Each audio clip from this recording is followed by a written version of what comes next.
ജീവനാണ്. കാരണം പുതിയ നിയമസഭയിലെ അതിപ്രധാനപ്പെട്ട 2 അനുഷ്ഠാനങ്ങൾ, ഏറ്റവും പ്രധാനപ്പെട്ടതെല്ലാം പ്രധാനപ്പെട്ടതാണെങ്കിലും അതിപ്രധാനപ്പെട്ട 2 അനുഷ്ഠാനങ്ങളാണ്.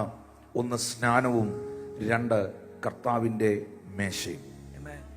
ഈ 2 ശുശ്രൂഷകളും നമ്മൾ പഴയ നിയമ ഭാഗങ്ങളിൽ, പഴയ നിയമ ശുശ്രൂഷയുടെ ക്രമങ്ങളിൽ ഒന്നും തന്നെ കാണുന്നില്ല. കാരണം ഈ ശുശ്രൂഷ സ്ഥാപിച്ചത് പുതിയ നിയമത്തിന്റെ മധ്യസ്ഥനായ യേശുവാണ്. എല്ലാവരും പറഞ്ഞേ യേശു ക്രിസ്തു. യേശു ക്രിസ്തു. ഉറക്കെ പറയണം. പത്തനംതിട്ടയാണ്ട് കുറച്ചൊരു ശബ്ദം എടുത്ത് പറയണം. യേശു ക്രിസ്തു. യേശു ക്രിസ്തു പുതിയ നിയമത്തിന്റെ മധ്യസ്ഥനാണ്. ആരാണ് പുതിയ നിയമത്തിന്റെ മധ്യസ്ഥൻ? യേശു ക്രിസ്തു. കാരണം എബ്രായർ 12:24 വേദപുസ്തകം പറയുന്നു, നിങ്ങൾ വന്നിരിക്കുന്നത് പുതിയ നിയമത്തിന്റെ മധ്യസ്ഥനും ഹാബേലിന്റെ രക്തത്തെക്കാൾ ഗുണകരമായി സംസാരിക്കുന്ന പുണ്യാഹ രക്തത്തിനും അരികിലത്രേ. നിങ്ങൾ വന്നിരിക്കുന്നത് പുതിയ നിയമത്തിന്റെ മധ്യസ്ഥനായ യേശുവിന്. പറഞ്ഞേ എബ്രായർ 12:24 ഉറക്കെ പറഞ്ഞേ, പുതിയ നിയമത്തിന്റെ മധ്യസ്ഥനായ യേശുവിനും. ഹല്ലേലൂയ. ഇത് കർത്താവിനാൽ സ്ഥാപിതമായി. ഈ ശുശ്രൂഷ ആദ്യം ചെയ്തത് യേശു കർത്താവാണ്. യേശു ഈ ശുശ്രൂഷ ചെയ്തു. യേശു കർത്താവ് ഈ ശുശ്രൂഷ ചെയ്ത് കാണിച്ചു. നിങ്ങൾ കൂടി വരുമ്പോഴൊക്കെയും നിങ്ങൾ ഈ വണ്ണം ചെയ്യുവീൻ എന്ന് കർത്താവ് നമ്മളെ പഠിപ്പിച്ചു. നിങ്ങളുടെ കയ്യിലിരിക്കുന്ന വിശുദ്ധ ബൈബിൾ നിങ്ങൾ പരിശോധിച്ചാൽ ഇതിനെ 3ആയി തിരിക്കണം. പറഞ്ഞേ, ബൈബിളിനെ 3ആയി തിരിക്കണം. ചരിത്രം, ഉപദേശം, പ്രവചനം. ഈ ചരിത്രം എന്ന് പറയുന്നത് പുതിയ നിയമത്തിൽ ചരിത്രം എന്ന് പറയുന്നത് മത്തായിയുടെ സുവിശേഷം മുതൽ യോഹന്നാന്റെ സുവിശേഷം വരെയുള്ള ഭാഗമാണ്. അതിനകത്ത് ഉപദേശം എന്ന് പറയുന്നത് റോമ സഭയ്ക്ക് പൗലോസ് അപ്പോസ്തലൻ എഴുതിയ ലേഖനം തുടങ്ങി യൂദായുടെ ലേഖനം വരെയാണ്. 21 അധ്യായം. പറഞ്ഞ 21 അധ്യായം. 21 അധ്യായം എന്താണ്? ഉപദേശം. 21 അധ്യായങ്ങൾ പുതിയ നിയമത്തിൽ ഉപദേശമാണ്. 5 അധ്യായങ്ങൾ ചരിത്രമാണ്. വേദപുസ്തകത്തിൽ പുതിയ നിയമത്തിൽ ഒറ്റ പ്രവചന പുസ്തകമേ ഉള്ളൂ. ആ പ്രവചന പുസ്തകം എന്ന് പറയുന്നത് വെളിപ്പാടിന്റെ പുസ്തകമാണ്. സംഭവിക്കുവാനുള്ളത് നമ്മെ അറിയിച്ച പ്രവചന പുസ്തകം. എന്നാൽ പുതിയ നിയമത്തിൽ ചരിത്രത്തിലും ഉപദേശത്തിലും പ്രവചന പുസ്തകത്തിലും ഒരുപോലെ പ്രതിപാദിച്ചിരിക്കുന്ന ഒറ്റ വിഷയമേ ഉള്ളൂ. അത് കർത്താവിന്റെ മേശയാണ്. ഒന്ന് കരമടിച്ച് കർത്താവിന് നന്ദി പറയാം. Hallelujah, hallelujah, hallelujah. ഈ പെസഹ ദിനത്തിൽ യേശു കർത്താവ് ഈ ശുശ്രൂഷ ചെയ്യുന്ന സമയത്ത്, പെസഹായുടെ അന്നാണല്ലോ, മത്തായി 26:26 വാക്യം, അവർ ഭക്ഷിക്കുമ്പോൾ അവൻ അപ്പമെടുത്ത് സ്തോത്രം ചൊല്ലി, ഇത് വാങ്ങി ഭക്ഷിക്കുകയും ഇതെന്റെ ശരീരമെന്ന് പറഞ്ഞു. അപ്പോൾ മത്തായി 26:26 വാക്യത്തിൽ പെസഹ ദിനത്തിലാണ് യേശു ആദ്യമായി ഈ ഒരു ശുശ്രൂഷ ചെയ്യുന്നതും ഈ ഒരു വെളിപ്പാടിനെ ശിഷ്യന്മാരിലേക്ക്, സഭയിലേക്ക്, മാനവകുലത്തിലേക്ക് യേശു കൈമാറുന്നതും. എന്നാൽ ആ കൂട്ടത്തിൽ ആരില്ലായിരുന്നു? ആ 12 ശിഷ്യന്മാരിൽ ഒരുത്തൻ പകുതിയായപ്പോൾ ഇറങ്ങിപ്പോയി, സാത്താൻ അവനിൽ കടന്നു, യൂദാസ്. എന്നാൽ ആ 12 പേരിൽ പൗലോസ് എന്ന് പറയുന്ന ശൗൽ എന്ന മനുഷ്യൻ ഇല്ലായിരുന്നു. എന്നാൽ കൊരിന്ത്യ സഭയ്ക്ക് പൗലോസ് ലേഖനം എഴുതുമ്പോൾ 1 കൊരിന്ത്യർ 11 അധ്യായത്തിന്റെ 23 മുതൽ 30 വരെയുള്ള വാക്യങ്ങൾ വായിക്കുമ്പോൾ അത് ഇംഗ്ലീഷ് പരിഭാഷയിൽ കുറച്ചും കൂടെ മനോഹരമാണ്. For I received of the Lord that which also I delivered unto you. ഞാൻ കർത്താവിൽ നിന്ന് റിസീവ് ചെയ്യുകയും ഞാൻ കർത്താവിൽ നിന്ന് പ്രാപിക്കുകയും നിങ്ങൾക്ക് ഏൽപ്പിച്ചു തരുകയും ചെയ്യുന്നത് എന്തെന്നാൽ, കർത്താവായ യേശുവിനെ കാണിച്ചു കൊടുത്ത രാത്രിയിൽ അവൻ അപ്പമെടുത്ത് സ്തോത്രം ചൊല്ലി നുറുക്കി, ഇത് വാങ്ങി ഭക്ഷിക്കുവിൻ, ഇതെന്റെ ശരീരമെന്ന് അവൻ അരുളി ചെയ്തു. നിങ്ങൾ ഇത് ശ്രദ്ധിക്കേണ്ട ഒരു കാര്യമാണ്. ഞാൻ കർത്താവിൽ നിന്ന് പ്രാപിക്കുകയും നിങ്ങൾക്ക് ഏൽപ്പിക്കുകയും ചെയ്യുന്നതെന്നാൽ, ഇത് പൗലോസ് പ്രാപിച്ചതാണ്, വെളിപ്പാടുകളാൽ സ്വീകരിച്ചതാണ്. നിങ്ങൾ മനസ്സിലാക്കണം ഈ കാഴ്ച എന്താണ്. ആ കാഴ്ച, യേശു കർത്താവ് ആ മേശയിൽ ഭക്ഷണത്തിനായിരിക്കുന്നു, അപ്പം എടുക്കുന്നു, സ്തോത്രം ചെയ്യുന്നു, നുറുക്കുന്നു, ഇതെന്റെ ശരീരം, ഇത് വാങ്ങി ഭക്ഷിക്കുവിനെന്ന് പറയുന്നു. ഇത് മുഴുവൻ പൗലോസിനെ ആരും പഠിപ്പിച്ചതല്ല, ആരെങ്കിലും ബൈബിൾ ക്ലാസ് എടുത്തതല്ല. ഇത് മുഴുവൻ ഈ ദൈവ മനുഷ്യൻ പരിശുദ്ധാത്മാവിന്റെ ദൈവിക വെളിപ്പാടിനാൽ സ്വീകരിച്ചതാണ്. അത് പൗലോസ് വ്യക്തമായി പറയുന്നുണ്ട് ഗലാത്യ സഭയോട്.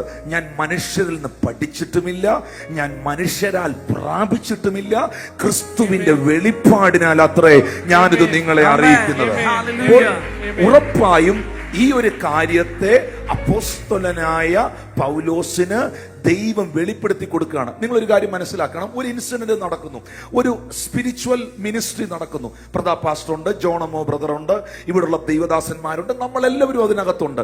എന്നാൽ അതിനകത്തില്ലാതിരുന്ന ഒരാള്, ആ സമയത്ത് അല്ലെങ്കിൽ അടുത്തൊരു കാലഘട്ടത്തിൽ ഇതിനെ എതിർത്തിരുന്ന ഒരാള്, ഇതിനെ വിമർശിച്ചിരുന്ന ഒരാള്, ഈ മിനിസ്ട്രി എങ്ങനെയാ ചെയ്യുന്നത്, ഇതിന്റെ മർമ്മം എന്താണ്, ഇതിന്റെ അർത്ഥം എന്താണ്, ഇതിന്റെ ആഴം എന്താണ് എന്നൊന്നും അറിഞ്ഞുകൂടാത്ത ഒരാൾക്ക് ഈ മനുഷ്യനെ മാത്രം വിളിച്ചു വേർതിരിച്ച് സെപ്പറേറ്റ് ആയിട്ട് കൊണ്ടുപോയിട്ട് ഈ നടന്ന സംഭവങ്ങൾ മുഴുവൻ വെളിപ്പാടിലൂടെ കാണിച്ചു കൊടുക്കുക എന്ന് പറയുമ്പോൾ ഈ ശുശ്രൂഷയുടെ മഹത്വം എത്ര വലുതാണ്. കൈ ഉണ്ടെങ്കിൽ ഒന്ന് അടിച്ച് ദൈവത്തിന് സ്തോത്രം ചെയ്യാം. കൈ കൊട്ടുകയാണെങ്കിൽ നന്നായിട്ട് ദൈവത്തെ ആരാധിക്കാം. ഈ വേദപുസ്തകത്തിനകത്ത് വേദപുസ്തകത്തിനകത്ത് ദൈവത്തിന്റെ സഭ ക്രിസ്തുവിന്റെ ശരീരമാണെന്ന് വെളിപ്പെടുത്തിയ ഒറ്റ ദൈവമനുഷ്യനേ ഉള്ളൂ. അത് പൗലോസ് അപ്പോസ്തലനാണ്. എല്ലാവരും ഒന്ന് പറഞ്ഞേ, സഭ. സഭ. പുറകിലിരിക്കുന്ന ഏറ്റവും വലിയ വീട്ടിൽ നിന്ന് വന്ന ആന്റിയും കൂടെ ഒന്ന് പറഞ്ഞേ, സഭ കർത്താവിന്റെ ശരീരമാണെന്ന് വെളിപ്പെടുത്തിയത് പൗലോസ്. ആ കോടീശ്വരനെ അച്ഛൻ പറഞ്ഞില്ല, ഒന്ന് കൈ ഉയർത്തി, ഒന്ന് ശബ്ദം ഉയർത്തി പറയും, സഭ കർത്താവിന്റെ ശരീരമാണെന്ന് വെളിപ്പെടുത്തിയ അപ്പോസ്തലൻ പൗലോസാണ്. പൗലോസിന്റെ ലേഖനങ്ങൾ നിങ്ങൾ പഠിച്ചാൽ കൊരിന്ത്യ സഭയ്ക്ക് എഴുതിയ ലേഖനങ്ങളിൽ ഉടനീളവും പൗലോസ് എല്ലായിടത്തും പറയുന്നുണ്ട് സഭ. കൊലോസ്യർക്ക് എഴുതിയ ലേഖനത്തിൽ പറയുന്നുണ്ട് സഭയുടെ തല ക്രിസ്തുവാണ്, സഭ അവന്റെ ശരീരമാണ്. കൊരിന്ത്യ സഭയ്ക്ക് ലേഖനം എഴുതിയപ്പോഴും പൗലോസ് പറയുന്നുണ്ട് ക്രിസ്തുവിന്റെ സഭ അവന്റെ ശരീരമാണ്, അതിന്റെ തല ക്രിസ്തുവാണ്, നാം അതിന്റെ അവയവങ്ങളാണ്. ഈ ഒരു റെവലേഷൻ, ഈ ഒരു വെളിപ്പാട് പത്രോസ് പറഞ്ഞില്ല. സഭ കർത്താവിന്റെ ശരീരമാണെന്നുള്ള റെവലേഷൻ യാക്കോബോ, യോഹന്നാനോ, ലൂക്കോസോ മറ്റു സുവിശേഷങ്ങളിൽ ഉടനീളവും എങ്ങും തന്നെ ഒരു അഭിഷിക്തന്മാര് എഴുതിയിട്ടില്ല, പരാമർശിച്ചിട്ടില്ല. ഈ മനുഷ്യന് മാത്രം വെളിപ്പെട്ട് കിട്ടിയ ഒരു സാധനമാണ് സഭയെന്ന് പറയുന്നത് ക്രിസ്തുവിന്റെ ശരീരമാണെന്ന്. ഇതെങ്ങനെ ഇദ്ദേഹത്തിന് മാത്രം ഈ റെവലേഷൻ കിട്ടിയേ? ഞാൻ പറയാം. ഒരിക്കൽ ദൈവസഭയ്ക്കെതിരെ പ്രവർത്തിച്ചിരുന്ന ശൗലാണ് ഇദ്ദേഹം. ഈ ശൗല് അധികാരികളിൽ നിന്നും അധികാരപത്രങ്ങൾ വാങ്ങി ദൈവസഭ എന്ന് പറയുമ്പോൾ ജെറുസലേം ചർച്ചിനെ പത്രോസ് അപ്പോസ്തലൻ ഉൾപ്പെടെ ചേർന്ന് നയിക്കുന്ന ജെറുസലേം ചർച്ചിനെ ക്ലോസ് ചെയ്യാൻ, ഇല്ലായ്മ ചെയ്യാൻ, പൂട്ടിക്കാൻ, തകർക്കാൻ അധികാരികളിൽ നിന്ന് അധികാരപത്രവും വാങ്ങി സഭയെ ഉപദ്രവിച്ച സ്തെഫാനോസിനെ കല്ലെറിഞ്ഞ് കൊല്ലാൻ കൊട്ടേഷൻ കൊടുത്ത ഉപദ്രവകാരിയായ, ശുഷ്കാന്തി സംബന്ധിച്ച് പരീശനായ, യഹൂദനായ, ഗമാലിയേലിന്റെ പാദപീഠത്തിലിരുന്ന് പഠിച്ചവനായ, അന്നത്തെ കാലത്ത് ഏറ്റവും വലിയ പുള്ളിയായ ഈ മനുഷ്യൻ ദമസ്കോസിന്റെ പടിവാതിക്കൽ എത്തിയപ്പോൾ സൂര്യനെ വെല്ലുന്ന പ്രഭാകിരണങ്ങൾ തന്റെ കണ്ണിൽ അടിച്ച് വാഹന മൃഗത്തിൽ നിന്ന് അടിച്ച് തറയിൽ വീണ് നിലത്തു കിടന്ന് ആയുധം വെച്ച് കീഴടങ്ങിയ ഈ മതതീവ്രവാദി ചോദിക്കുകയാണ്, നീ ആരാകുന്നു കർത്താവേ? നീ ആരാകുന്നു കർത്താവേ?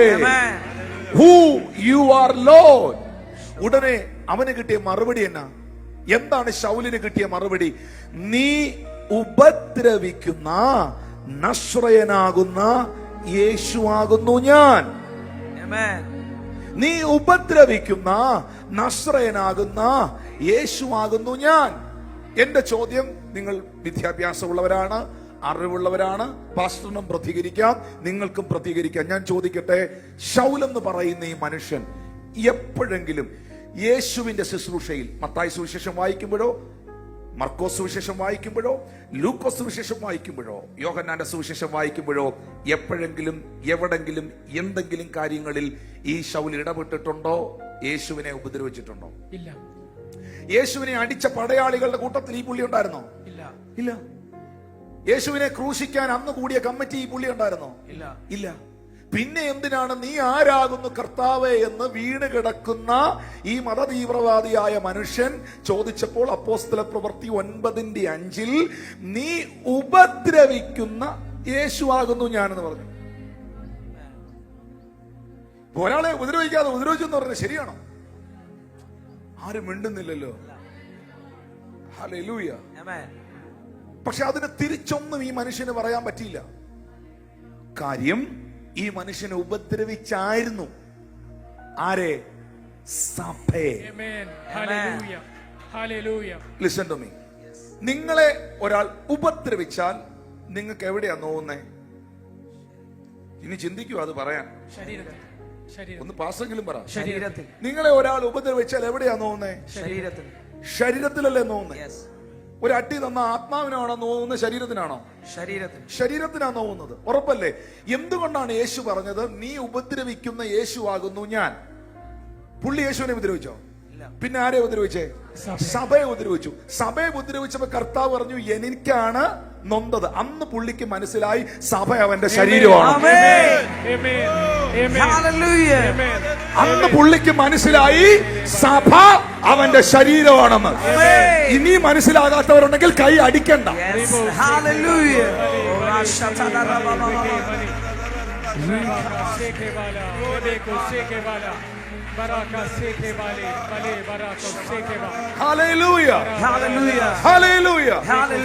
അതുകൊണ്ടാണ് തന്റെ ലേഖനങ്ങളിൽ പലയിടത്തും പൗലോസ് പറയുന്നത് യേശു തന്റെ രക്തത്താൽ സമ്പാദിച്ച അവന്റെ സഭയെ മേയ്ക്കുവാൻ. യേശു തന്റെ രക്തത്താൽ സമ്പാദിച്ച അവന്റെ സഭ. ഇന്ന് ഒരു സഭയായി ഒരു എന്താ സഭ? സഭ എന്ന് പറയുന്നത് ഈ ഒരു റൂമല്ല. സഭ എന്ന് പറയുന്നത് ഈ ഒരു ബിൽഡിംഗ് അല്ല. വേദപുസ്തകം പറയുന്നു രക്ഷിക്കപ്പെട്ടവരെ അവൻ ദിനം പ്രതി സഭയോട് ചേർത്തുകൊണ്ടിരുന്നു. രക്ഷിക്കപ്പെട്ട, രക്ഷാനിർണയം പ്രാപിച്ച, യേശുവിന്റെ രക്തത്താൽ വീണ്ടെടുക്കപ്പെട്ട, കർത്താവിന്റെ രക്തത്താൽ കഴുകപ്പെട്ട, ദൈവത്തിന്റെ കൽപ്പന അനുസരിച്ച, പിതാവിന്റെ പുത്രനെ പരിശുദ്ധാത്മാവിന്റെ നാമത്തിൽ ദൈവ അനുസരിച്ച, പരിശുദ്ധാത്മാവിനാൽ നിറയപ്പെട്ട, ക്രിസ്തുവിന്റെ മണവാട്ടിയായി വേർതിരിക്കപ്പെട്ട, മണവാളനാകുന്ന ക്രിസ്തുവിനായി കാത്തിരിക്കുന്ന, വീണ്ടെടുക്കപ്പെട്ട, വേർതിരിക്കപ്പെട്ട, ഒരു ദൈവിക പദ്ധതിക്കായി വേർതിരിക്കപ്പെട്ട കൂട്ടത്തിന്റെ പേരാണ് സഭ. വിശ്വസിക്കുന്നവർ ഇന്ന് പകലിൽ ശബ്ദം ഉയർത്തി ദൈവത്തിന് സ്തോത്രം ചെയ്യാം.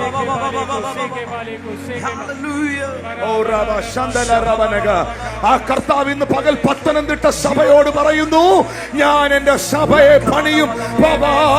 ഗോപുരങ്ങൾ അതിനെ ജയിക്കുകയില്ല. എൽഷദായി മിനിസ്ട്രിയോട് ഇന്ന് പകൽ ഈ ആരാധനയിൽ പങ്കെടുക്കുന്നവരോട് പറയുന്നു Jesus will build his church. ഞാൻ എന്റെ സഭയെ പണിയും. പാതാള ഗോപുരങ്ങൾ അതിനെ ജയിക്കുകയില്ല. സ്തുതിക്കേണ്ടവർക്ക് സ്തുതിക്കാം. നിങ്ങൾ ഈ ശരീരത്തിന്റെ ഭാഗമാണ്. അതുകൊണ്ടാണ്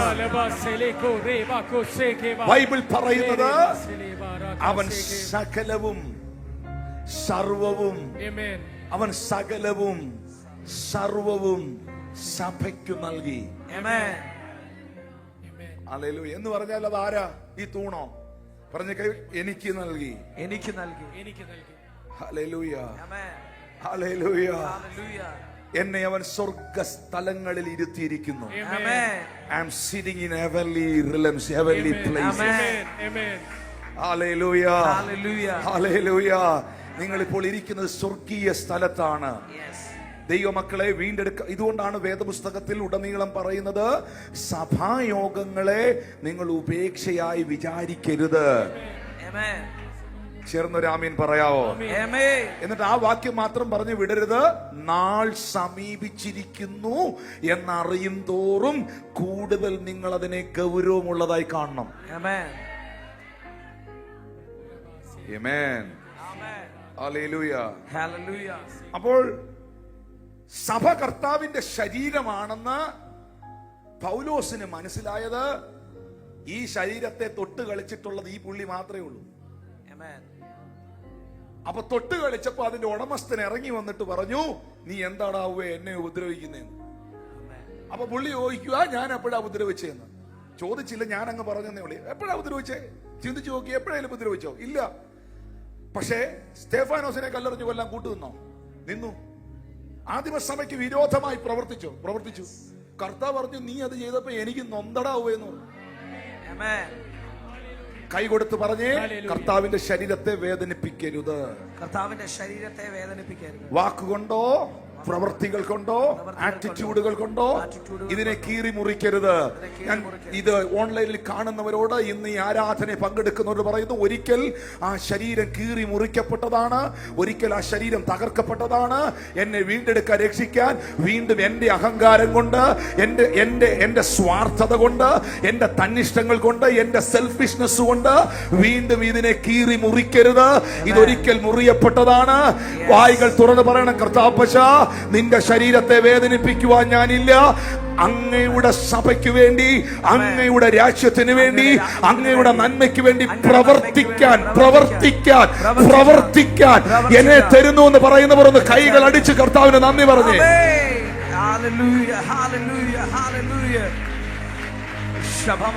ഞാൻ വീണ്ടും പ്രവർത്തിക്കും. ഞാൻ ദൈവരാജ്യത്തിന്റെ പ്രവർത്തിക്ക് വേണ്ടി കൊടുക്കും. ഞാനിതിനെ സഹായിക്കും. ഞാനിതിനെ സപ്പോർട്ട് ചെയ്യും. കാരണം ഇതിന്റെ ഉടമസ്ഥൻ യേശുവാണ്.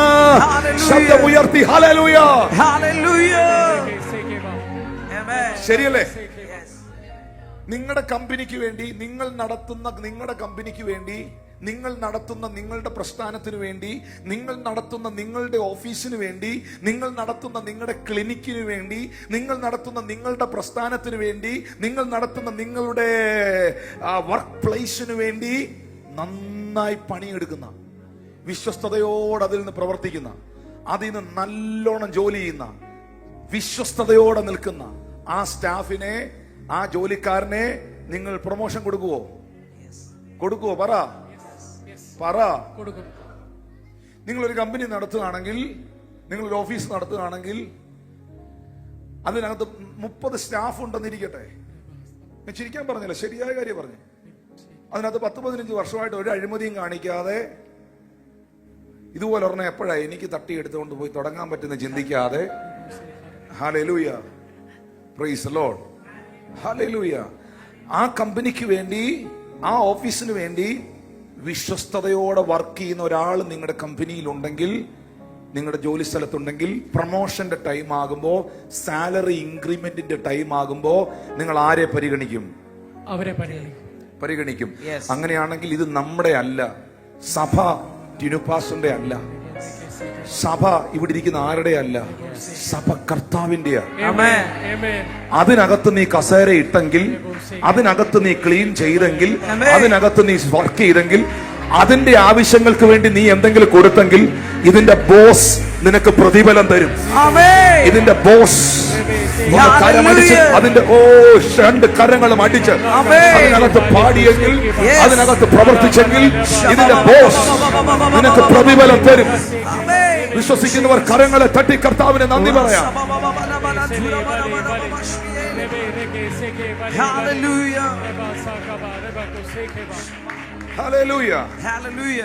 ഇത് കർത്താവിന്റെ മേശ എന്ന് പറയുന്നത് പുതിയ നിയമത്തിൽ തന്നെ 2 നിലകളിൽ ഇതിനെ രേഖപ്പെടുത്തിയിരിക്കുന്നു.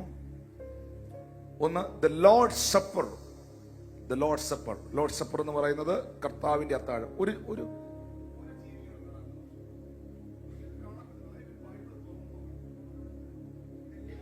നിങ്ങൾ ശ്രദ്ധിക്കുന്നുണ്ടോ വാക്യം? മകളെ, എന്നെ ശ്രദ്ധിക്കുന്നുണ്ടോ? അല്ല, നിങ്ങൾക്ക് ഈ വചനം കേൾക്കുന്നെങ്കിൽ എന്തെങ്കിലും ബുദ്ധിമുട്ടുണ്ടെങ്കിൽ സാരമില്ല, ഞാൻ ഇനി വചനം പ്രസംഗിക്കാം. നിങ്ങൾക്ക് ബുദ്ധിമുട്ടുണ്ടെന്ന് കരുതി ഞാൻ നിർത്തിയിട്ട് പോകുന്നതാണ്. ഹല്ലേലൂയ, സ്തോത്രം.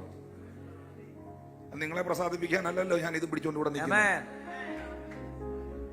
എന്റെ ഉടമസ്ഥനെ പ്രസാദിപ്പിക്കാനാ. Hallelujah.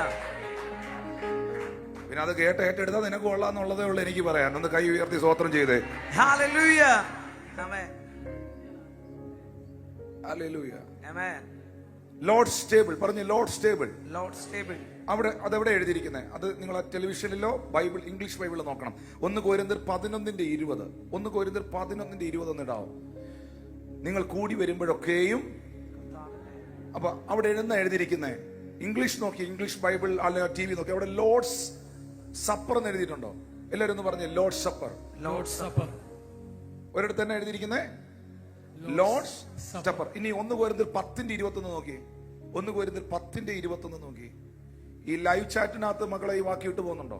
ഓക്കെ, 1 കൊരിന്ത്യർ 10:21 നോക്കി. അവിടെ തന്നെ എഴുതിയിരിക്കുന്നത് കർത്താവിന്റെ മേശ. എന്താ എഴുതിയിരിക്കുന്നത് ഇംഗ്ലീഷിൽ? The table of the Lord. The Lord's Table. table. മോനെ നീ ഇവിടെ നോക്കണം, ഇതിനകത്ത് നോക്ക്. ഇവിടെ എന്നാ എഴുതിയിരിക്കുന്നത്? എന്നാ എഴുതിയിരിക്കുന്നത്? Lord's Table. ടേബിൾ. അപ്പൊ ലോർഡ്സ് സപ്പർ, ലോർഡ്സ് ടേബിൾ, രണ്ട് വാക്കുകൾ പ്രധാനമായി കൊടുത്തിരിക്കുന്നു. ഒന്ന് കർത്താവിന്റെ അത്താഴമെന്നും മറ്റൊടുത്ത് കർത്താവിന്റെ മേശയെന്നും. ഒരാമീൻ പറയാവോ? Amen. ഹല്ലേലൂയ. Hallelujah. ഇത് എന്നുവരെ ഉണ്ടാവും? ഈ ശുശ്രൂഷ എന്നുവരെ ഉണ്ടാവും? യേശു കർത്താവിന്റെ മടങ്ങിവരവ് വരെ മാത്രമേ ഈ ശുശ്രൂഷ ഭൂമിയിൽ. Amen. പിന്നെ ഈ ടേബിള് ഇവിടെ അല്ല. പിന്നെ ഈ ടേബിള് നമ്മൾ കാണുന്നത് വെളിപ്പാട് 19:6-7 വാക്യങ്ങളിലാണ്. അപ്പോൾ വലിയ പുരുഷാരത്തിന്റെ ഘോഷം പോലെയും പെരുവെള്ളത്തിന്റെ ഇരച്ചിൽ പോലെയും തകർത്ത ഇടിമുഴക്കം പോലെയും ഞാൻ കേട്ടത്. നാം സന്തോഷിച്ച് ഉല്ലസിച്ച് അവന് മഹത്വം കൊടുക്കുക. കുഞ്ഞാടിന്റെ കല്യാണം വന്നല്ലോ, അവന്റെ കാന്തയും തന്നെ താൻ ഒരുക്കിയിരിക്കുന്നു. Amen. ഹല്ലേലൂയ. Hallelujah. പിന്നെ ഈ മേശ പൊങ്ങുന്നത് സ്വർഗത്തിലാണ്. Amen. ശരിക്കും പറഞ്ഞാൽ പഴയ നിയമത്തിനകത്ത്, ഓൾഡ് ടെസ്റ്റ്മെന്റിനകത്ത് ഇതിനെ ഒരു വാക്യം എടുത്ത്, ഒത്തിരി വാക്യങ്ങളുണ്ട്, ഒരു വാക്യം എടുത്ത് ഞാൻ ഇതിനെ പരാമർശിക്കുകയാണ്. ശരിക്കും ഈ തിരുമേശയുടെ ശുശ്രൂഷ നടക്കുമ്പം കുറ്റബോധം വരുന്ന എത്ര പേരുണ്ട് ഇതിൽ? കർത്താവേ, നിന്റെ രക്തത്തിൽ എന്നെ കഴുകണേ. കഴിഞ്ഞ ഒരാഴ്ച ചെയ്തത് മുഴുവൻ ഇങ്ങനെ അകത്ത് കയറി വരും. ശരിക്കും പറഞ്ഞാൽ കുഴപ്പമില്ല, അങ്ങനെ പ്രാർത്ഥിക്കണം. പ്രാർത്ഥിക്കണമെന്നല്ല, നിങ്ങളെ തന്നെ ശോധന ചെയ്യണം. ശോധന ചെയ്യാതിരിക്കരുത്.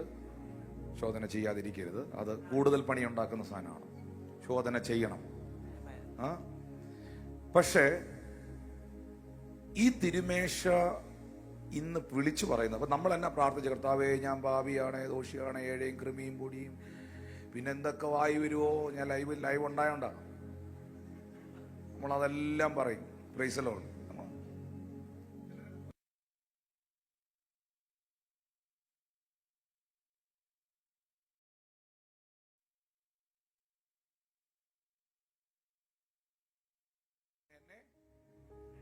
പൂർണ്ണമായും സമർപ്പിക്കുന്നു. Price the Lord. സ്വഭാവത്തിൽ പൊടിയാണോ, ഏഴയാണോ? ഹല്ലേലൂയ. പിന്നെ നമുക്കെന്തും പറയാലോ. എന്നാൽ ഇവിടെ നമ്മൾ മനസ്സിലാക്കണം, പ്രിയപ്പെട്ടവർ ശ്രദ്ധിക്കണം, എന്നെ കുറച്ചു നേരം ശ്രദ്ധിക്കണം. എനിക്കൊരു കാര്യം ഇതിൽ കൊണ്ടുവരാൻ വേണ്ടിയാ. ശരിക്കും ഈ തിരുമേശ ഇന്നിവിടെ വന്നതിന്റെ കാരണം ഇവിടെ കുറെ പാപികൾ വന്നതുകൊണ്ടല്ല. കാരണം ഈ തിരുമേശയുടെ ശുശ്രൂഷ യേശു കർത്താവ് നടത്തിയത് പാപികൾക്ക് വേണ്ടിയല്ല. 5 അപ്പവും 2 മീനും വാഴ്ത്തി വർദ്ധിപ്പിച്ച് മുഴുവൻ ആളുകൾക്കും കൊടുത്തു. കൊടുത്തോ? പറ. കൊടുത്തു. പാസ്റ്ററെങ്കിലും പറ. കൊടുത്തു. ഉറപ്പായിട്ടും കൊടുത്തില്ലേ? കൊടുത്തു. ഹല്ലേലൂയ. കാനാവിലെ കല്യാണത്തിൽ പച്ചവെള്ളം വീഞ്ഞാക്കിയോ? വീഞ്ഞാക്കിയിട്ട് കർത്താവ് പറഞ്ഞു 4-5 പേർക്ക് കൊടുത്താൽ മതി, ബാക്കിയും കൊണ്ടുപോയിക്കോളാൻ പറഞ്ഞോ? ഇല്ല. കല്യാണത്തിന് വന്ന എല്ലാവർക്കും കൊടുത്തോ? കൊടുത്തു. അപ്പോ ആ വീഞ്ഞ് എല്ലാവർക്കും കിട്ടിയോ? 5 അപ്പവും 2 മീനും ബ്രെഡ് എല്ലാവർക്കും കിട്ടിയോ? എത്ര ബാസ്ക്കറ്റ് പാഴ്സൽ എടുത്തു? 12. ഒന്നും അഡ്ജസ്റ്റ് ചെയ്ത് കൈ കൊടുത്ത് പറഞ്ഞു, ഒന്നും അഡ്ജസ്റ്റ് ചെയ്ത് തരത്തില്ല, ഒന്നും അഡ്ജസ്റ്റ് ചെയ്ത് തരത്തില്ല. തരുമ്പം ധാരാളം തരും. തരുമ്പോ ധാരാളം തരും. ഇപ്പുറത്തിരിക്കുന്ന ആളോട് പറഞ്ഞ പാഴ്സലും കൂടെ എടുക്കാൻ കാണുമെന്ന് പറഞ്ഞു. പാഴ്സലും കൂടെ എടുക്കാൻ കാണും. വിശ്വസിക്കുന്നവരെന്ന് കൈ അടിച്ച് കർത്താവിനെ സ്തുതിച്ചു. ആമേൻ. ഒന്നും അഡ്ജസ്റ്റ് ചെയ്ത് തരത്തില്ല. ആമേൻ. തരുമ്പോൾ ധാരാളമായിട്ട് തരും. ആമേൻ. ചേർന്നൊരാമയും പറഞ്ഞു. ആമേൻ. പക്ഷേ ഈ അപ്പം എല്ലാവർക്കും കൊടുത്ത ക്രിസ്തു, ഈ മുന്തിരിച്ചാർ എല്ലാവർക്കും കൊടുത്ത യേശു കർത്താവ് ഈ ശുശ്രൂഷ ചെയ്യാൻ സമയത്ത് മത്തായി സുവിശേഷം 26-ാം അധ്യായം 25 മുതലുള്ള വാക്യങ്ങൾ നമുക്ക് കാണാം. നാട്ടുകാരെ എല്ലാം വിളിച്ചു കൂട്ടിയാണ്. എന്നെ നോക്കി, ബാക്കി പിന്നെ എടുക്കാം, അതവിടെ ഉണ്ട്. നാട്ടുകാരെ മുഴുവൻ വിളിച്ചു കൂട്ടിയിട്ടാണോ മത്തായി 26-ന്റെ യേശു കർത്താവ് ഈ ശുശ്രൂഷ ചെയ്തേ? എല്ലാവരും വരുവീൻ, ഞാൻ ഇന്ന് ഒരു ശുശ്രൂഷയ്ക്ക് പോവാണ്, എല്ലാരെയും വിളിച്ചോ എന്ന് പറഞ്ഞോ?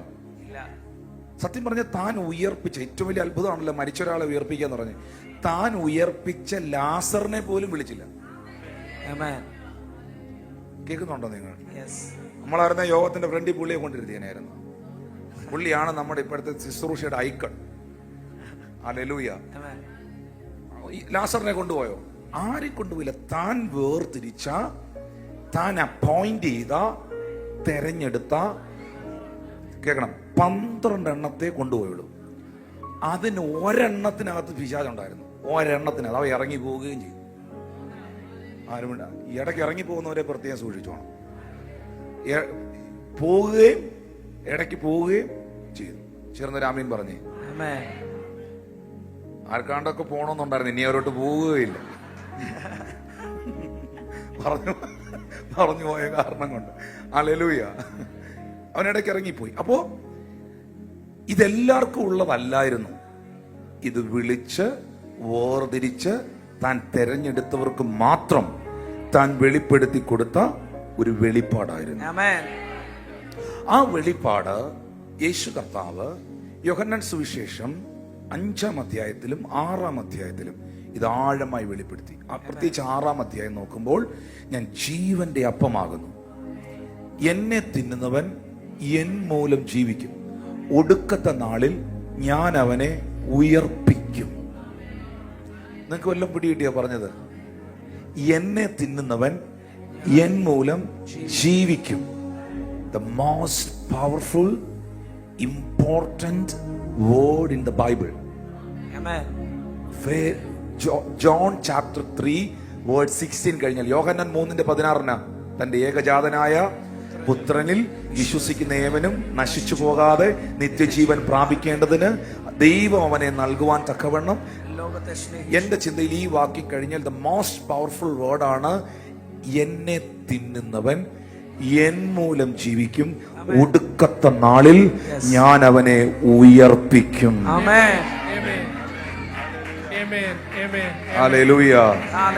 എന്നിട്ട് യേശു, മക്കളെ thank you, media thank you.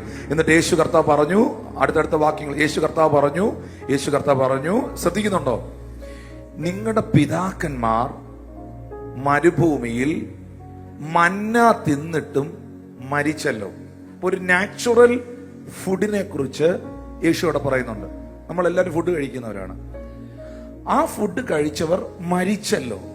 എന്നിട്ട് പറയാണ്, ഇതോ തിന്നുന്നവൻ എന്നേക്കും, ഈ അപ്പം തിന്നുന്നവൻ എന്നേക്കും ജീവിക്കും. അപ്പൊ ഞാനിതാ പറയാൻ വന്നത് എന്തുകൊണ്ടാണ് അത് പവർഫുൾ വേർഡ് എന്ന് ഞാൻ പറഞ്ഞത്. ഈ ജീവിക്കും എന്നുള്ളിടത്തെല്ലാം സോയ ലൈഫ് എന്ന പദമാണ് കൊടുത്തിരിക്കുന്നത്.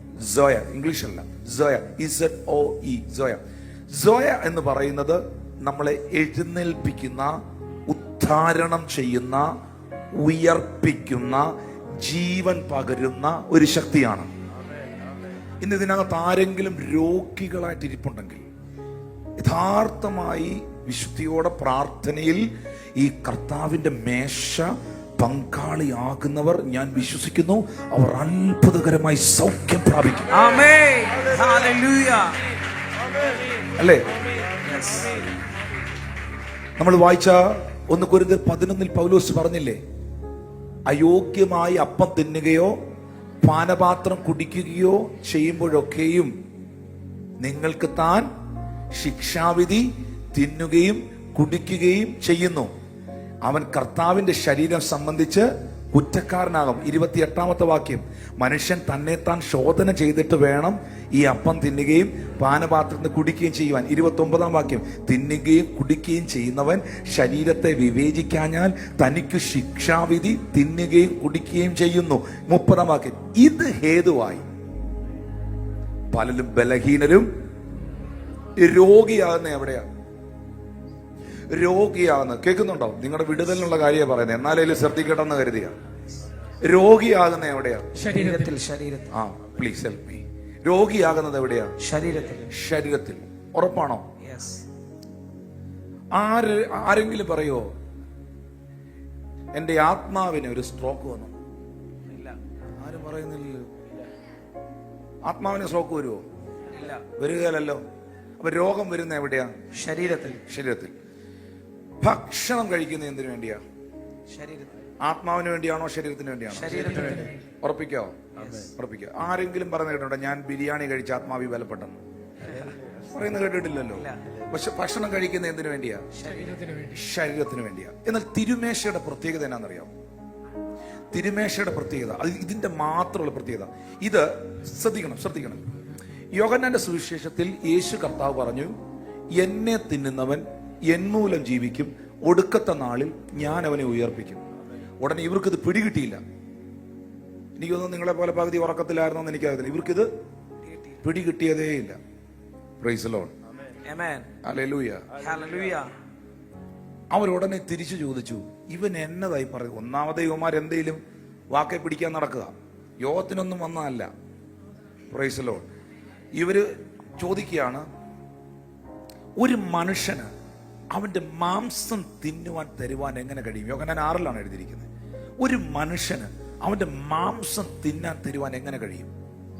ഒരു മനുഷ്യൻ, ഇവൻ പറയാണ് ഇവന്റെ രക്തം ഇവൻ കുടിക്കാൻ തരുമെന്ന്. ഇതെങ്ങനെ ഇവൻ ഇത് പറയാൻ കഴിയുന്നു? ഹല്ലേലൂയ. ഉടനെ യേശു കർത്താവ് പറഞ്ഞു, നിങ്ങൾ ഉദ്ദേശിക്കുന്ന പോലെ ഇത് മാംസം അല്ല, നിങ്ങൾ ഉദ്ദേശിക്കുന്ന പോലെ ഇത് രക്തമല്ല. എന്റെ മാംസം സാക്ഷാൽ ഭക്ഷണവും എന്റെ രക്തം സാക്ഷാൽ പാനീയവും ആകുന്നു. യോഹന്നാൻ 6:55 വാക്യമാണ്. യോഹന്നാൻ 6:55. എന്റെ മാംസം സാക്ഷാൽ ഭക്ഷണവും എന്റെ രക്തം സാക്ഷാൽ പാനീയവുമാകുന്നു. അപ്പൊ വൺ സൈഡ് ഇത് ഭക്ഷണമാണ്. ഭക്ഷണം കഴിക്കുമ്പോൾ എവിടെ മാത്രമേ എഫക്ട് ചെയ്യത്തുള്ളൂ?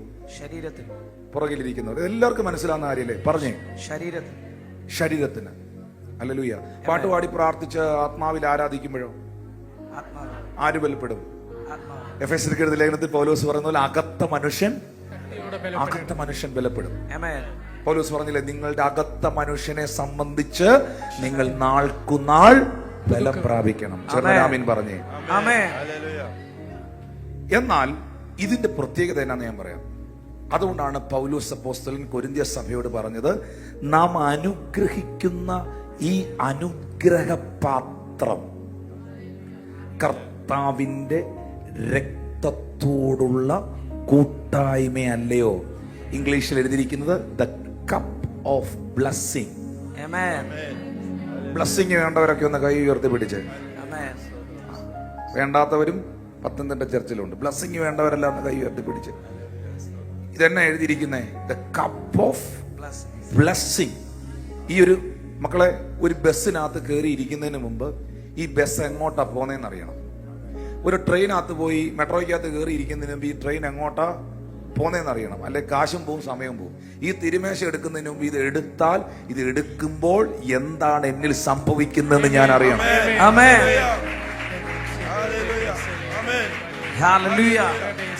ഈ ബിപിക്ക് മരുന്ന് കഴിക്കുന്ന എത്ര പേരുണ്ട് ഇവിടെ? പ്രാർത്ഥിക്കാൻ വേണ്ടിയല്ല കേട്ടോ. ഷുഗറിന് മരുന്ന് കഴിക്കുന്നവരോ? കുഞ്ഞൻ ടാബ്ലറ്റ് ആണോ? ഷുഗറിന്റെ ഈ ബിപിയുടെ ഒക്കെ മരുന്ന്, കൊളസ്ട്രോളിന്റെ ഒക്കെ ചെറിയ ടാബ്ലറ്റ് ആണോ? അതോ പശുവിന് കൊടുക്കുന്ന പോലത്തെ ഗുളിയാണോ? അല്ല, നിങ്ങളൊന്നും ഒന്നും മിണ്ടാത്ത തന്നെ, അതുകൊണ്ടാണ് ഞാൻ ചോദിച്ചേ. എന്തെങ്കിലും ഒന്ന് പറയണം, അല്ല ഞാൻ എന്തെങ്കിലും ഒക്കെ പറയും. ഈ ചെറിയ ഗുളിയല്ലേ? ബിപിയുടെ ഒരു കുഞ്ഞു ഗുളിയ എടുത്ത് കഴിച്ചു കഴിഞ്ഞിട്ട് ബി പി ചെക്ക് ചെയ്യുമ്പോൾ ബി പി ഡൗൺ ആവുന്നുണ്ടോ? കുറഞ്ഞോ? അച്ഛൻ ബി പി കൂടി, ഗുളിക ഒരെണ്ണം കൊടുത്ത് അച്ഛൻ അരമണിക്കൂർ കഴിഞ്ഞാൽ ബി പി കുറഞ്ഞോ? കുറഞ്ഞില്ലെങ്കിൽ ഞാൻ പ്രാർത്ഥിക്കാം. കുറഞ്ഞെങ്കിൽ പറയണം ബി പി കുറഞ്ഞോ.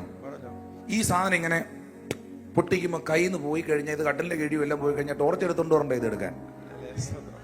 ഒന്ന് പറ. അപ്പൊ ഇത്രേ ഉള്ള ഒരു കുഞ്ഞു ഗുളിക കഴിച്ചപ്പോൾ, അതിന്റെ അകത്തേക്ക് പോയപ്പോൾ, അതിന്റെ എൻറ്റയർ ദ ബോഡി ഫങ്ഷനെ അഫക്ട് ചെയ്തു. Hallelujah.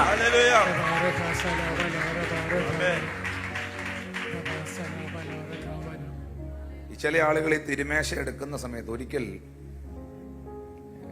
ഞങ്ങളൊരു കുറച്ച് പേരിങ്ങനെ പ്രൈവറ്റായിട്ട് ഇരുന്ന് ഇങ്ങനെ പ്രാർത്ഥിക്കുമ്പോൾ അതിന് കൂട്ടത്തിൽ 2 പേര് പുതുതായിട്ട് കർത്താവിൻ്റെ കൽപ്പന അനുസരിച്ചു. അപ്പോൾ അവര് ഇച്ചിരി ലോകപരമായി ജീവിച്ച ഒരു കുടുംബം അവർ കർത്താവിലേക്ക് വന്നാണ്. അപ്പം ഈ പുള്ളിക്കാരൻ അറിഞ്ഞുകൂടാ ഇതെങ്ങനെയാ ഈ തിരുമേശ എടുക്കേണ്ടി എങ്ങനെയാണെന്ന് അറിഞ്ഞുകൂടാ. അപ്പം ഞാൻ ഈ മുറിച്ച് പീസാക്കി ഇങ്ങനെ, കർത്താവിൻ്റെ ശരീരം നിങ്ങൾക്ക് വേണ്ടി നുറുക്കപ്പെട്ട എൻ്റെ ശരീരം എൻ്റെ ഓർമ്മയ്ക്കാ, ഇത് വാങ്ങി ഭക്ഷിപ്പീന്ന് പ്രാർത്ഥിച്ചും മുറിച്ചിട്ട ഈ ചെറിയ ബ്രെഡ് പീസസും അവിടെ ഉണ്ടായിരുന്നു. ഇതിനപ്പുറത്ത് മുറിക്കാതെ ഇങ്ങനെ മുഴുത്ത ഒരു ഇതും ഉണ്ടായിരുന്നു. അതിനപ്പുറത്ത് ഇത് കൊണ്ടുപോയി ഈ പുള്ളി ആ അപ്പുറത്തിരുന്ന സാധനം തന്നെ എടുത്തു. എനിക്ക് എന്തെങ്കിലും പറയാൻ പറ്റുമോ? എനിക്ക് എന്തെങ്കിലും ഒന്നും പറയാൻ പറ്റുകയില്ല. ലൈവ് ഒന്നുമല്ല, ഒരു പ്രൈവറ്റ് മീറ്റിംഗാണ്. അപ്പൊ അദ്ദേഹത്തിന്റെ വൈഫ് അദ്ദേഹത്തെക്കാൾ മുമ്പ് സ്നാനപ്പെട്ടതാണ്.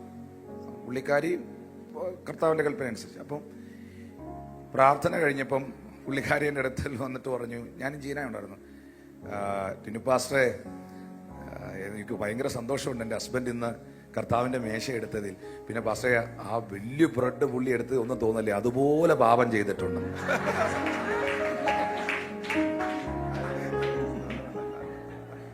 അറിവിത്ത് ഒന്നും തോന്നല്ലേ അതിനകത്തെന്ന് പറഞ്ഞു. അപ്പോൾ അവർ സത്യത്തിൽ അവർക്കത് അറിഞ്ഞൂടാ. പക്ഷെ ഇത് വലിയൊരു പീസ് എടുക്കുന്നതോ ചെറുതോ എന്നുള്ളതല്ല. ഞാൻ പറഞ്ഞല്ലോ, ഒരു ചെറിയ ഗുളിക, ഒരു ഷുഗറിന്റെ, ഒരു BP-യുടെ ടാബ്ലറ്റ്, കുഞ്ഞു ടാബ്ലറ്റ് ആണ്.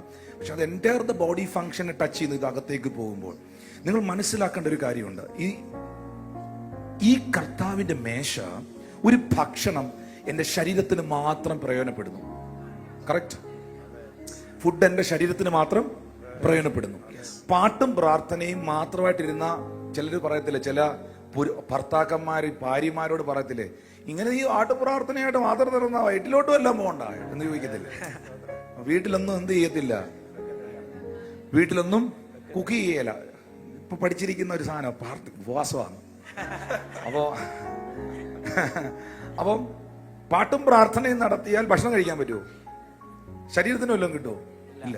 ശരീരത്തിന് വല്ലതും കിട്ടുന്ന കാരണം കൊണ്ട് പ്രാർത്ഥിക്കാതിരുന്നാൽ ആത്മാവിന് വല്ലതും കിട്ടുമോ? അപ്പൊ എൻ്റെ ആത്മാവിനെയും ശരീരത്തെയും ഒരുപോലെ തൊടുന്ന ഒരു ശുശ്രൂഷ ഭൂമിയിലുണ്ടെങ്കിൽ അത് കർത്താവിന്റെ മേശയാണ്. കരമടിച്ചത് എന്റെ ആത്മാവിനെയും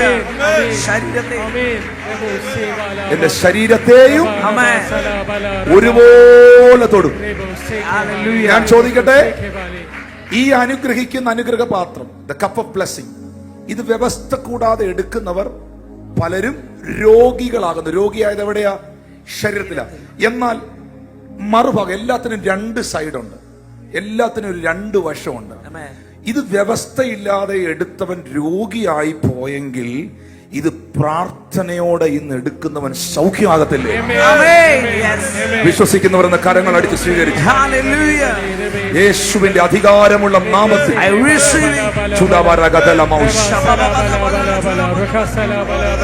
ഞാൻ ഇങ്ങനെ വിശ്വസിക്കുന്നു, വർഷങ്ങൾ പഴക്കമുള്ള രോഗങ്ങളും സകല ബന്ധനങ്ങളും കർത്താവിന്റെ സാന്നിധ്യത്തിനകത്ത് തകർന്നു.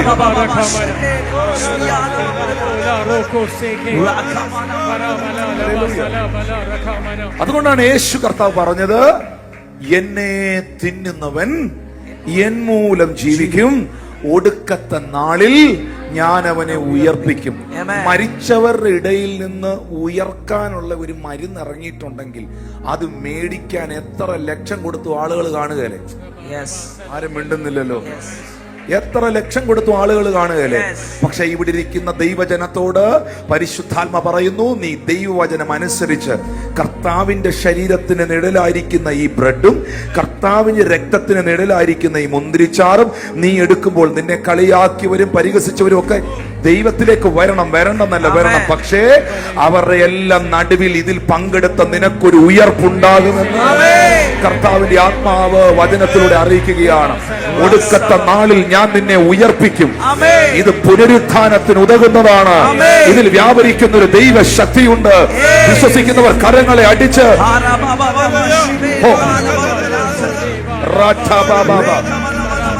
ദൈവമക്കളെ, ഇങ്ങനെ ഒരു ശുശ്രൂഷ ഞാൻ വാസ്തവം പറയുന്നു, ഇതൊരു സെലിബ്രേഷൻ ആണ്. ഈ മേശ പറയുന്നത് നിങ്ങൾ പാപികളാണെന്നല്ല, നിങ്ങൾ വീണ്ടെടുക്കപ്പെട്ടവരാണ്. ഈ മേശ പറയുന്നത് നിങ്ങൾ കുഴപ്പക്കാരാണെന്നല്ല, വിശുദ്ധരാണ്. ഈ തിരുമേശ പറയുന്നത് ഇവിടെ കൂടി വന്നിരിക്കുന്നത് ക്ലബല്ല, ഇവിടെ കൂടി വന്നിരിക്കുന്നത് സഭയാണ്. ഇത് ക്ലബല്ല, ഇത് സഭയാണ് എന്ന് തിരുമേശ തെളിയിക്കുന്നു. വിശ്വസിക്കുന്നവർ എത്ര പേര് ആമേൻ പറയാനുണ്ട്? ഇതൊരു സെലിബ്രേഷൻ ആണെന്ന് ഞാൻ പറഞ്ഞത് ഒരു 2 വാക്യത്തിൽ ഞാൻ പറയാം. ഇത് പറയുമ്പോൾ ഒത്തിരി ഡെലിവറൻസുകൾ പരിശുദ്ധാത്മാവ് ഇതിൽ ചെയ്യേണ്ടത്. ഈ യെശയ്യാവിന്റെ പ്രവചന പുസ്തകം 25-ാം അധ്യായത്തിന്റെ 6, 7, 8 വാക്യം വായിക്കുമ്പോൾ അവിടെ എഴുതിയിട്ടുണ്ട്, സൈന്യങ്ങളുടെ യഹോവ ഈ പർവ്വതത്തിൽ സകല ജാതികൾക്കും മൃഷ്ടഭോജനങ്ങൾ കൊണ്ടും മട്ടൂറിയ വീഞ്ഞുകൊണ്ടും ഒരു വിരുന്ന് കഴിക്കും. മേധസ് നിറഞ്ഞ മൃഷ്ടഭോജനങ്ങൾ കൊണ്ടും മട്ടു നീക്കി തെളിച്ചെടുത്ത വീഞ്ഞുകൊണ്ടും ഉള്ള വിരുന്ന് തന്നെ. ഇതിനെ നിങ്ങൾ ശ്രദ്ധിക്കേണ്ട ഒരു കാര്യം, ഇതൊരു പറഞ്ഞേ, യെശയ്യാ പ്രവചനം. യെശയ്യാ എന്തുവാ? അപ്പൊ ഇതെന്തുവാ അല്ലേ? ഇതൊരു പ്രൊഫസിയാണ്. എന്താണ് ആ പ്രൊഫസി? സംഭവിക്കുവാൻ പോകുന്ന, വരുവാൻ പോകുന്ന ഒരു പ്രൊഫറ്റിക് ഡിക്ലറേഷൻ ആണിത്. എന്താണ് എഴുതിയിരിക്കുന്നത്? അന്ന് അങ്ങനൊരു വിരുന്നുണ്ടാകും. 7-ാമത്തെ വാക്യത്തിലേക്ക് വരുമ്പോൾ, സകല വംശങ്ങൾക്കുള്ള മൂടുപടവും സകല ജാതികളുടെയും മേൽ കിടക്കുന്ന മറവും അവൻ ഈ പർവ്വതത്തിൽ വെച്ച് നശിപ്പിച്ചു കളയും.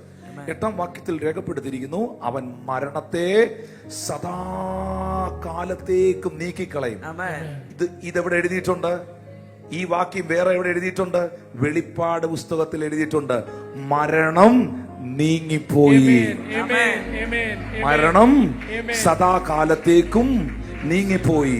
യഹോവയായ കർത്താവ് സകല മുഖങ്ങളിൽ നിന്നും കണ്ണുനീർ തുടയ്ക്കുകയും തന്റെ ജനത്തിന്റെ നിന്ന സകല ഭൂമിയിൽ നിന്ന് നീക്കിക്കളയുകയും ചെയ്യുന്നു. ശ്രദ്ധിക്കുക, വേദപുസ്തകത്തിൽ രേഖപ്പെടുത്തിയിരിക്കുന്നു, കർത്താവിനാൽ ദൈവത്താൽ ഒരുക്കപ്പെടുന്ന ഒരു മേശയെക്കുറിച്ച് പ്രവാചകനായ യെശയ്യാവ് പ്രവചന പുസ്തകത്തിൽ എഴുതിയ ഇതേ കാര്യം പത്മോസിന്റെ ദ്വീപിന്റെ ഏകാന്തതയിൽ കിടന്ന് യോഹന്നാൻ വെളിപ്പാടിൽ കാണുകയാണ്. ശബ്ദമുയർത്തി ഒരു ആമേൻ പറഞ്ഞേ പ്രിയപ്പെട്ടവരെ. ഹല്ലേലൂയ. അവനത് വെളിപ്പാടിൽ കാണുകയാണ്. ഇത് സങ്കീർത്തനക്കാരനായ ദാവീദ് വ്യക്തമാക്കി. 23-ാം സങ്കീർത്തനം 5-ാമത്തെ വാക്യത്തിൽ എഴുതിയിട്ടുണ്ട്, ശത്രുക്കൾ കാണുകെ നീ എനിക്ക് വിരുന്നൊരുക്കുന്നു. അത് ഇംഗ്ലീഷിലാണ് വ്യക്തമായിട്ട് എഴുതിയിരിക്കുന്നത്. You prepare a table before me in the presence of my enemies. You are preparing a table for me. നീ എന്റെ ശത്രു കാണുകെ ഒരു മേശ ഒരുക്കുകയാണ്. ഞാൻ ഉറപ്പായി പറയുന്നു, ഇന്ന് ഇവിടെ എന്തെല്ലാം പ്രവചനം നടത്തിയാലും, ഞാൻ പറഞ്ഞല്ലോ നാഗ്പൂരിലെ മീറ്റിംഗ്, കഴിഞ്ഞ ദിവസങ്ങളിൽ നടന്ന മീറ്റിങ്ങുകൾ എന്നൊക്കെ പറയുന്നത് പ്രൊഫറ്റിക്കിന്റെയും ഹീലിംഗിന്റെയും ഒക്കെ ഞാൻ പൊട്ടിക്കരയായിരുന്നു. കർത്താവ് ചെയ്യുന്ന കണ്ടിട്ട്, ദൈവം ചെയ്യുന്ന കണ്ടിട്ട് ഞാൻ പൊട്ടിക്കരയായിരുന്നു.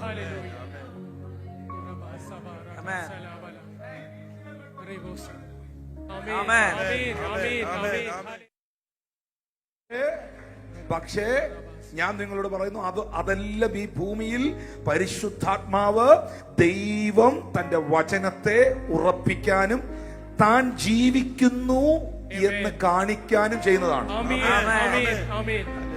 പിടിയിടുന്നോ?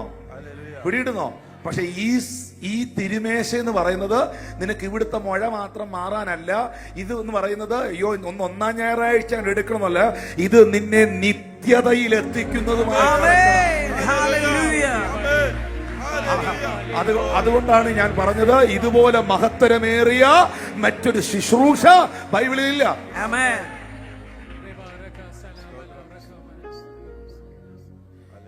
എൻ്റെ അടുത്ത് പലരും ചോദിച്ചായിരുന്നു, ക്ഷമിക്കണം ഞാനത് അങ്ങനെ പറയാം, എൻ്റെ അടുത്ത് പലരും ചോദിച്ചായിരുന്നു, പാസ്റ്റേ എല്ലാ ഞായറാഴ്ചയും നമുക്ക് തിരുമേശയുടെ ശുശ്രൂഷ നടത്തിക്കൂടെ? ഞാൻ പറഞ്ഞു വേണ്ട.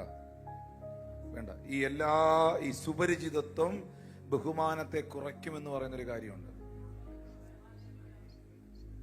മാസത്തിൽ ഒരു ഞായറാഴ്ചയും നമ്മുടെ ചർച്ചിൽ ഇതുള്ളൂ. ചിലടത്ത് 2 ഞായറാഴ്ച കാണും. ചില എല്ലാ ഞായറാഴ്ചയും കൊടുക്കുന്ന തെറ്റൊന്നുമില്ല, കൊടുത്തു. പക്ഷേ ഇതിന്റെ പൂർണ്ണ ബഹുമാനത്തിലും എല്ലാ ആഴ്ചയും ഇത് കൊണ്ടുവന്ന് ഞാൻ പലയിടത്തും പല കാഴ്ചകളും കണ്ടിട്ടുണ്ടെന്നും പറയാൻ ഞാൻ താല്പര്യപ്പെടുന്നില്ല. ഹല്ലേലൂയ. അതിന്റെ പൂർണ്ണ ബഹുമാനത്തിൽ ഇങ്ങനൊരു തിരുമേശ ഇവിടെ വരാൻ യേശു കൊടുത്തത് ഡോളറും പൗണ്ടും റുപ്പീസും അല്ല, തന്റെ രക്ത, തന്റെ ജീവനാണ്. ആമേൻ.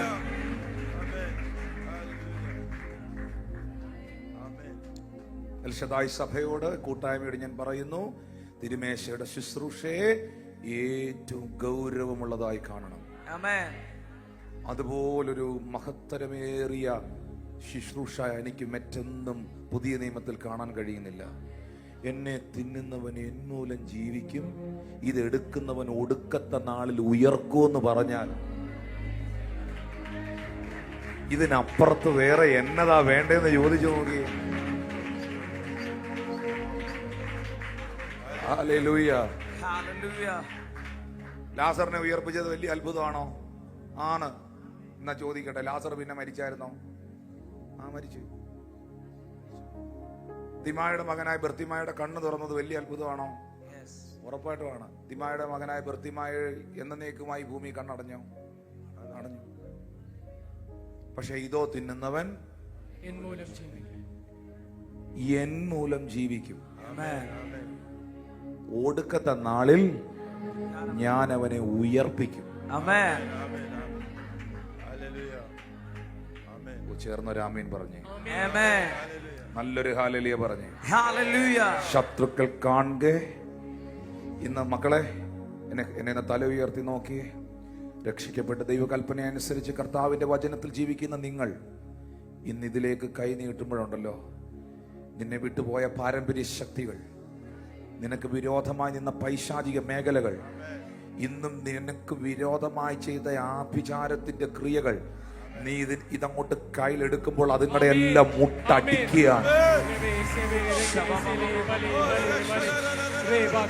ആത്മാവിൽ അതൊന്ന് കണ്ടേ, ആത്മാവിൽ അതൊന്ന് കണ്ടേ. അവൻ നിന്റെ ദാസന്മാർക്ക് ആഹാരത്തെ കൊടുക്കുന്നു, അവൻ അവരോട് നിന്റെ ഉടമ്പടി ഓർക്കുന്നു. ഞാൻ നിന്റെ അപ്പത്തെയും വെള്ളത്തെയും അനുഗ്രഹിക്കും, രോഗങ്ങളെ നിന്റെ നടുവിൽ നിന്ന് ഞാൻ നീക്കിക്കളയും. ഞാൻ ഇപ്പോഴും ഓർക്കുന്നു, സോറിയാസിസ് ബാധിച്ചൊരു സഹോദരി, സോറിയാസിസ് എന്ന രോഗം ബാധിച്ചൊരു സഹോദരി, കൊട്ടാരക്കര ചർച്ചിൽ ദൈവത്തിന്റെ കൽപ്പന അനുസരിച്ച ഒരു ക്രിസ്തീയ വിഭാഗത്തിൽപ്പെട്ട ഒരു സഹോദരിയാണ്. അവർ ദൈവത്തിന്റെ കൽപ്പന അനുസരിച്ചു. അവരുടെ ശരീരം മുഴുവൻ സോറിയാസിസ് എന്ന രോഗമായിരുന്നു. അവര് ഞങ്ങളോട് റിക്വസ്റ്റ് ചെയ്തു, ഏറ്റവും അവസാനമേ എന്നെ കാരണം ആദ്യം ഈ സഹോദരിമാർക്ക് ബാപ്റ്റിസം കൊടുക്കും, അത് കഴിഞ്ഞ് സഹോദരന്മാരെ ഫാമിലി ആയിട്ടുള്ളവരെ ആദ്യം ഇറക്കും, അങ്ങനെ ഒരു ക്രമീകരണമുണ്ട്. ഇവര് പറഞ്ഞു ഏറ്റവും അവസാനമേ എനിക്ക് സ്ഥാനപ്പെടും. കാരണം അവരുടെ ശരീരം മുഴുവൻ ഇങ്ങനെ പപ്പടം പൊടിയുന്ന പോലെ ഇങ്ങനെ പൊട്ടിഞ്ഞ് ഉണങ്ങി വ്രണമായി രക്തം ഒഴുകി, മുടി മുതൽ ഇങ്ങനെ മുഖം, കൈ, കാലെല്ലാം ഇങ്ങനെ കറുത്ത് ആനത്തൊലി പോലെ, ആനയുടെ പുറം പോലെയൊക്കെയാ സ്കിൻ ഇരിക്കുന്നത്. ഇങ്ങനെ സോറിയാസിസ് എന്ന രോഗം ബാധിച്ചതാണ്. ആ സഹോദരി കർത്താവിന്റെ കൽപ്പന അനുസരിച്ചു. ഏറ്റവും അവസാനം തന്നെ ഞങ്ങൾക്ക് അറിഞ്ഞുകൂടാ, അവരുടെ റിക്വസ്റ്റ് പ്രകാരം അവരെ കാരണം മറ്റുള്ളവർ ആ വെള്ളത്തിൽ ഇറങ്ങാനുള്ളതാണ് എന്ന പരിഗണനയാണ് അവർ കൊടുത്തത്. അവരെ അവസാനം തന്നെ സ്നാനപ്പെടുത്തി. എന്ന് തിരുമേശയുടെ ശുശ്രൂഷ ഉണ്ടായിരുന്നു, കുറെ വർഷങ്ങൾക്ക് മുമ്പുള്ള ഒരു ടെസ്റ്റ് മണിയാണ്. അവരിന്ന് കർത്താവിന്റെ നാമത്തിന്റെ മഹത്വത്തിനായി അവരുടെ മക്കളോട് കൂടെ അവരിന്ന് കാനഡയിലുണ്ട്. ആ സഹോദരി അതിനകത്ത് സ്നാനപ്പെട്ട് കയറി കർത്താവിന്റെ മേശ എന്നുണ്ടായിരുന്നു, ആ തിരുമേശ എടുത്തു. രണ്ടാഴ്ച കഴിഞ്ഞ് പിന്നെ ഞാൻ അവരെ കാണുന്നു. അന്ന് ഞാൻ കൊട്ടാരക്കര ചർച്ചിൽ ടെസ്റ്റ് മണി സെഷൻ ഉണ്ടായിരുന്നു. ആ ടെസ്റ്റ് മണി സെഷനിൽ അവർ സ്റ്റേജിൽ കയറി വന്നിട്ട് പറഞ്ഞു, എനിക്കിത് പറയാതിരിക്കാൻ പറ്റില്ല, ഞാൻ ദൈവത്തിന്റെ കൽപ്പന അനുസരിച്ചു. തിരുമേശയുടെ ശുശ്രൂഷയിൽ ഞാൻ ഭാഗമായി. എൻ്റെ സ്കിന്നിൻ്റെ കളറുകൾ മാറി. എൻ്റെ പാസ്റ്റർ, എൻ്റെ ഭർത്താവിന്, എൻ്റെ മക്കൾക്ക്, എൻ്റെ സഹോദരിമാർക്ക് ഞാൻ ഇങ്ങനെ ദൈവഭാഗത്തേക്ക് വന്നതിൽ ഭയങ്കര എതിർപ്പായിരുന്നു. പക്ഷെ എൻ്റെ സ്കിന്നിനകത്ത് വന്ന ഈ മാറ്റം അവർക്ക് വിശ്വസിക്കാൻ പറ്റുന്നില്ല. അവർക്ക് വിശ്വസിക്കാൻ പറ്റുന്നില്ല. അവർക്ക് വിശ്വസിക്കാൻ പറ്റുന്നില്ല. ഹല്ലേലൂയ. ഞാൻ പൂർണ്ണമായിട്ടും ഉറയ്ക്കുന്നു, ഇതിൽ വ്യാപരിക്കുന്ന ഒരു ജീവനുണ്ട്. ശത്രുക്കൾ കാണുക അവൻ എനിക്ക് വിരുന്നൊരുക്കുന്നു.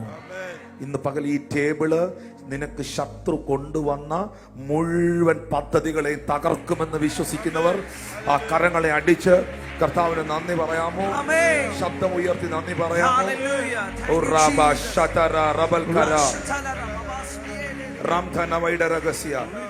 ഇത് ഒരു സെലിബ്രേഷൻ മാത്രമല്ല. കർത്താവ് എന്നെ ഒരു ഡെലിവറൻസ് മിനിസ്ട്രിക്കായിട്ട് നിയോഗിക്കുന്നത് കൊണ്ട് ഞാൻ ആ ഭാഗത്തിലേക്ക് വരികയാണ്. ഈ തിരുമേശ പറയുന്നത് this table is the table of victory. Amen. ഉറക്കെ പറഞ്ഞു, ഇത് ജയത്തിന്റെ മേശയാണ്. ഇത് ജയത്തിന്റെ മേശയാണ്. ഹല്ലേലൂയ. ഹല്ലേലൂയ. പുറപ്പാട് പുസ്തകം 12-ാമത്തെ അധ്യായം 5-7 ഞാൻ പറയുന്ന വാക്യങ്ങൾ മാത്രം ഒന്ന് വായിക്കാമെങ്കിൽ സമയം ഇല്ലാത്തതുകൊണ്ടാണ്. പുറപ്പാട് 12:5 പറയുന്നുണ്ട്, ആട്ടിൻകുട്ടി ഊനമില്ലാത്തതും 1 വയസ്സ് പ്രായമുള്ള ആണുമായിരിക്കണം. അത് ചെമ്മരിയാടോ കോലാടോ ആകാം. 7-ാം വാക്യത്തിൽ എഴുതിയിരിക്കുകയാണ്, അതിന്റെ രക്തം കുറെ എടുത്ത് തങ്ങൾ തിന്നുന്ന വീടുകളുടെ വാതിലിന്റെ കട്ടളക്കാൽ 2-ന്മേലും കുറുമ്പടി മേലും പുരട്ടേണം. ഇനി അതിന്റെ 11-ാം വാക്യത്തിലേക്ക് നോക്കുമ്പോൾ 11-ാം വാക്യം പറയുന്നു, അര കെട്ടിയും കാലിന് ചെരുപ്പിട്ടും കയ്യിൽ വട്ടിപ്പിടിച്ചുകൊണ്ട് നിങ്ങൾ തിന്നണം. തിടുക്കത്തോടെ നിങ്ങൾ തിന്നണം. തിടുക്കത്തോടെ നിങ്ങൾ തിന്നണം. ഈ കാലിന് ചെരുപ്പിട്ട് കയ്യിൽ വടി പിടിച്ചുകൊണ്ട് തിന്നുകയാണെങ്കിൽ ഇരുന്നായിരിക്കോ നിന്നായിരിക്കോ? തിടുക്കത്തോടെ നിങ്ങൾ തിന്നണം. ഇത് യഹോവയുടെ പെസഹ ആകുന്നു. ഇനി 13-ാമത്തെ വാക്യത്തിലേക്ക് നോക്കുമ്പോൾ, നിങ്ങൾ പാർക്കുന്ന വീടുകളിന്മേൽ രക്തം അടയാളമായിരിക്കും. ഞാൻ ഈ രക്തം കാണുമ്പോൾ നിങ്ങളെ ഒഴിഞ്ഞ് കടന്നു പോകും. മിസ്രൈം ദേശത്ത് ബാധിക്കുന്ന ബാധ നിങ്ങൾക്ക്, ഇതൊരു സ്പെഷ്യൽ കേസാണ്, നിങ്ങൾക്ക് നാശഹേതുവായിരിക്കുകയില്ല. 23-ാമത്തെ വാക്യത്തിലേക്ക് വരുമ്പോൾ യഹോവ മിസ്രയീമ്യരെ ദണ്ഡിപ്പിക്കേണ്ടതിന് കടന്നു വരും. എന്നാൽ കുറുമ്പടി മേലും കട്ടളക്കാൽ 2-ന്മേലും രക്തം കാണുമ്പോൾ യഹോവ വാതിൽ ഒഴിഞ്ഞ് കടന്നു പോകും. നിങ്ങളുടെ വീടുകളിൽ നിങ്ങളെ ദണ്ഡിപ്പിക്കാതിരിക്കേണ്ടതിന് സംഹാരകൻ വരുവാൻ സമ്മതിക്കുകയില്ല. നിങ്ങൾക്ക് എത്ര പേർക്ക് അത് നിഴലായിരുന്നെങ്കിൽ ഇത് പൊരുളാണ്. അങ്ങനെയാണെങ്കിൽ നിഴലിനാണോ ശക്തി, പൊരുളിനാണോ? എന്റെ കൂടെ ഉണ്ടോ? അത് നിഴലായിരുന്നെങ്കിൽ ഇത് ഇവിടെ പൊരുളായി തീരുകയാണ്. ഈ ദൈവം പറയുന്നു നിങ്ങൾ അത് ഓൾഡ് ടെസ്റ്റ്മെന്റിൽ ആ പെസഹ, ലിസണിങ്, എന്നെ ശ്രദ്ധിക്കുന്ന മക്കളെ, ആ പെസഹ കർത്താവായ യേശുവിന്റെ രക്തത്തിനും പ്രത്യേകിച്ച് തിരുമേശയ്ക്കും നിഴലായിരുന്നു. കാരണം യേശുവും ഈ ശുശ്രൂഷ ചെയ്തത് ഒരു പെസഹ ദിനത്തിലാണ്. Hallelujah, hallelujah. എന്നിട്ട് ദൈവം മോശയോട് പറയുന്നു, ജനത്തോട് പറയണം, കയ്യിൽ വടി പിടിക്കണം, കാലിനകത്ത് ചെരുപ്പിടണം. ഈ ചെരുപ്പിട്ട് കഴിഞ്ഞാൽ പിന്നെ എന്നാ സംഭവം? നിങ്ങൾ എപ്പോഴാ ചെരുപ്പിടുന്നത്? യാത്ര ഒരു പുറപ്പാടിനല്ലേ ചെരുപ്പിടുന്നത്? ഉറപ്പല്ലേ? അപ്പൊ കയ്യിൽ വടി പിടിച്ചു, കാലിൽ ചെരുപ്പിട്ടു, എന്നിട്ട് പറയുന്നു താങ്ങിയും തൂങ്ങിയും നിൽക്കരുത്. നമ്മുടെ ഭാഷ പറഞ്ഞ വായിച്ചു നോക്ക്, അങ്ങനെയാണോന്ന്. താങ്ങിയും തൂങ്ങിയും നിൽക്കരുത്. തിടുക്കത്തോടെ തിന്നണം, പെട്ടെന്ന് കഴിക്കണം. കാരണം പെസഹായും ചോരത്തളിയും ആചരിച്ചു കഴിഞ്ഞാൽ പിന്നെ പ്രോസസ് ഒന്നും സ്ലോലി അല്ല.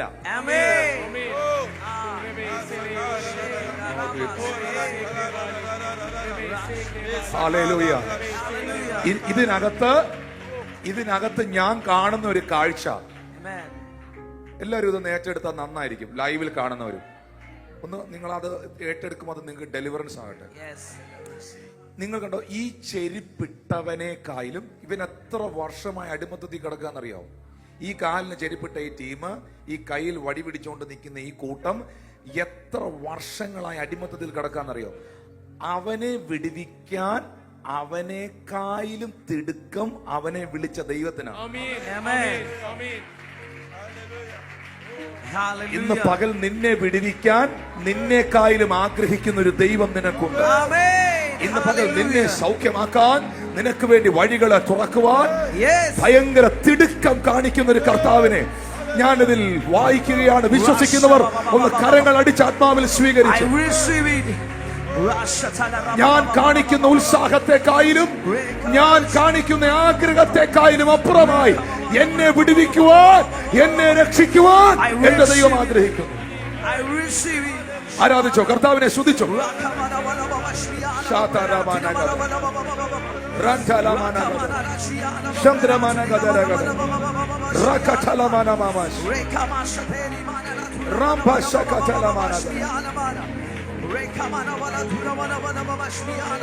ഞാൻ വീണ്ടും പറയുന്നു, ഇന്ന് തിരുമേശയിൽ പങ്കെടുക്കുന്ന ജനം, Amen. ഇന്ന് പകൽ ഈ ആരാധനയിൽ കൂടി വന്നിരിക്കുന്ന ജനം, Amen. അടുത്തൊരു ഷിഫ്റ്റ് Yes.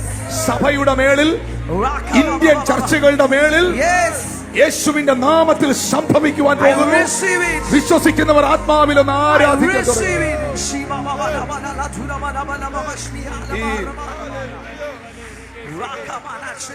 സംഹാരകൻ വരുവാൻ, Yes. സംഹാരകൻ വരുവാൻ ഞാൻ സംഹാരകനെ സമ്മതിക്കത്തില്ല, ഞാൻ അനുവദിക്കത്തില്ല എന്ന് പറയുമ്പോൾ നിന്നെ തകർത്ത് കളയാൻ വരുന്ന ചിലതിനെ തട്ടി എറിയുന്ന ഒരു കാഴ്ച. Amen. Hallelujah. സമ്മതിക്കത്തില്ല. Yes. തന്റെ ജനം തകരാൻ ദൈവം സമ്മതിക്കില്ല. I receive it.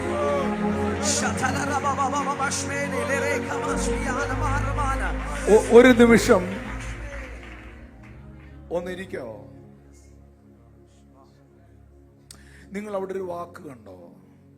രക്തം കാണുമ്പോൾ ഒഴിഞ്ഞു കടന്നു പോകും എന്നൊരു, ഒഴിഞ്ഞ് കടന്നു പോകും. ഈ ഒഴിവ് എല്ലാവർക്കും ഇല്ല. പറഞ്ഞ ഈ ഒഴിവ് എല്ലാവർക്കും ഇല്ല. എല്ലാവർക്കും ഇല്ല. പെസഹ ദിനത്തിൽ രക്തത്തളി ആചരിച്ച അതിൽ ഭാഗമായ ജനത്തിനേ ഉള്ളൂ. Amen. രക്തം കട്ടളക്കാൽമേലും കുറുമ്പടിമേലും മുദ്രയായതിനേ ഉള്ളൂ. Amen. പഴയ നിയമത്തിൽ ഒരു ഊനമില്ലാത്ത ആട്ടുകൊറ്റന്റെ രക്തത്തിന് കടന്നു വരുന്ന സംഹാരകൻ, കടന്നു വരുന്ന ശത്രു ഓരോ വീടുകളിലെയും കടിഞ്ഞൂലുകളെ തകർത്തെറിയുമ്പോൾ, കുടുംബങ്ങളെ കശക്കി എറിയുമ്പോൾ ചില വീടുകളെ ഒഴിഞ്ഞങ്ങ് പോകുന്നെങ്കിൽ, ഞാൻ ഇന്ന് നിന്നെ നോക്കി പ്രവചിക്കുന്നു, നിനക്കൊരു ഒഴിവുണ്ട്. യേശുവിന്റെ നാമത്തിൽ, യേശുവിന്റെ നാമത്തിൽ ശത്രുവിന്റെ ചില പദ്ധതികൾ, ചില പൈശാചിക അജണ്ടകൾ ഈ തിരുമേശയുടെ മുൻപിൽ യേശുവിൻ നാമത്തിൽ ഉടഞ്ഞു പോകണം. ഈ കരമടിക്കുന്നവരുടെ ഭവനങ്ങളെല്ലാം പ്രൊട്ടക്റ്റഡ് ആകട്ടെ. ഈ ആരാധിക്കുന്നവരുടെ വീടുകളെല്ലാം പ്രൊട്ടക്റ്റഡ് ആകട്ടെ. ഈ സ്തുതിക്കുന്നവരുടെ ജീവിതങ്ങളെല്ലാം പ്രൊട്ടക്റ്റഡ് ആകട്ടെ. രക്തത്താൽ വീണ്ടെടുക്കപ്പെട്ടവന്റെ ലൈഫെല്ലാം പ്രൊട്ടക്റ്റഡ് ആകട്ടെ.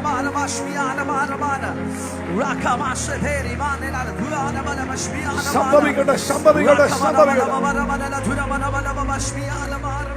ചുടായ ലമന അന്തല പ്രവചകടകയശ്യാന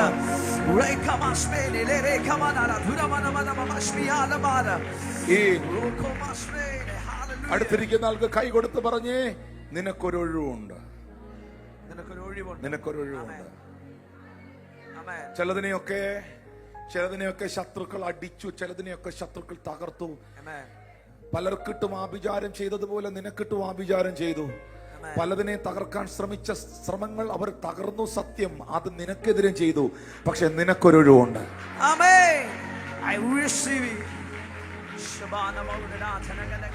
എന്താ കാരണം? യേശുവിന്റെ രക്തം. Amen. ഉറക്കെ പറ, യേശുവിന്റെ രക്തം. യേശുവിന്റെ രക്തം. ശബ്ദമുയർത്തി പറ, യേശുവിന്റെ രക്തം. യേശുവിന്റെ രക്തം. യേശുവിന്റെ രക്തം. യേശുവിന്റെ രക്തം. യേശുവിന്റെ രക്തം. യേശുവിന്റെ രക്തം. നിങ്ങൾ പാടുന്ന ഒരു പാട്ടുണ്ട്, കുഞ്ഞാടിന്റെ രക്തം എന്റെ വീടിന് മുദ്ര, എന്റെ പ്രാണന് രക്ഷ. Hallelujah. Amen. ഫലിക്കയില്ല. Can you please sing it, that song, Ash? Thank you, Jesus. വായികൾ തുറന്ന് പറഞ്ഞ് യേശുവിന്റെ രക്തം. കൈ കൊടുത്ത് പറഞ്ഞ് ശത്രുവിനെ സമ്മതിക്കുകയില്ല. ശത്രുവിനെ സമ്മതിക്കുകയില്ല. ഈ അന്തരീക്ഷത്തിലേക്കൊന്ന് ഇങ്ങനെ കൈ കാണിച്ചു പറഞ്ഞ, പിശാചേ നിനക്ക് അനുവാദമില്ല. പിശാചേ നിനക്ക് അനുവാദമില്ല. പിശാചേ നിനക്ക് അനുവാദമില്ല. പിശാചേ നിനക്ക് പിശാചേ നിനക്ക് അനുവാദമില്ല. പിശാചേ നിനക്ക് സാത്താനെ നിനക്ക് അനുവാദമില്ല. പറഞ്ഞേ, സാത്താനെ നിനക്ക് അനുവാദമില്ല. നിനക്ക് അനുവാദമില്ല. എന്താ കാരണം? യേശുവിൻ നാമമൻ പ്രാണനു രക്ഷ, കുഞ്ഞാടിൻ രക്തം എൻ വീടിനു മുദ്ര. പറഞ്ഞേ, യേശുവിൻ നാമമൻ പ്രാണനു രക്ഷ, കുഞ്ഞാടിൻ രക്തം എൻ വീടിനു മുദ്ര. ഓ ഫലിക്കയിൽ മരണഭയം യേശുവിൻ നാമത്തിൽ നീങ്ങിടട്ടെ. രോഗഭയം മരണഭയം യേശുവിൻ നാമത്തിൽ നീങ്ങിടട്ടെ. യേശുവിൻ നാമം എൻ പ്രാണനു രക്ഷ, കുഞ്ഞാടിൻ രക്തം എൻ വീടിനു മുദ്ര. ഓ യേശുവിൻ നാമം എൻ പ്രാണനു രക്ഷ, കുഞ്ഞാടിൻ രക്തം എൻ വീടിനു മുദ്ര.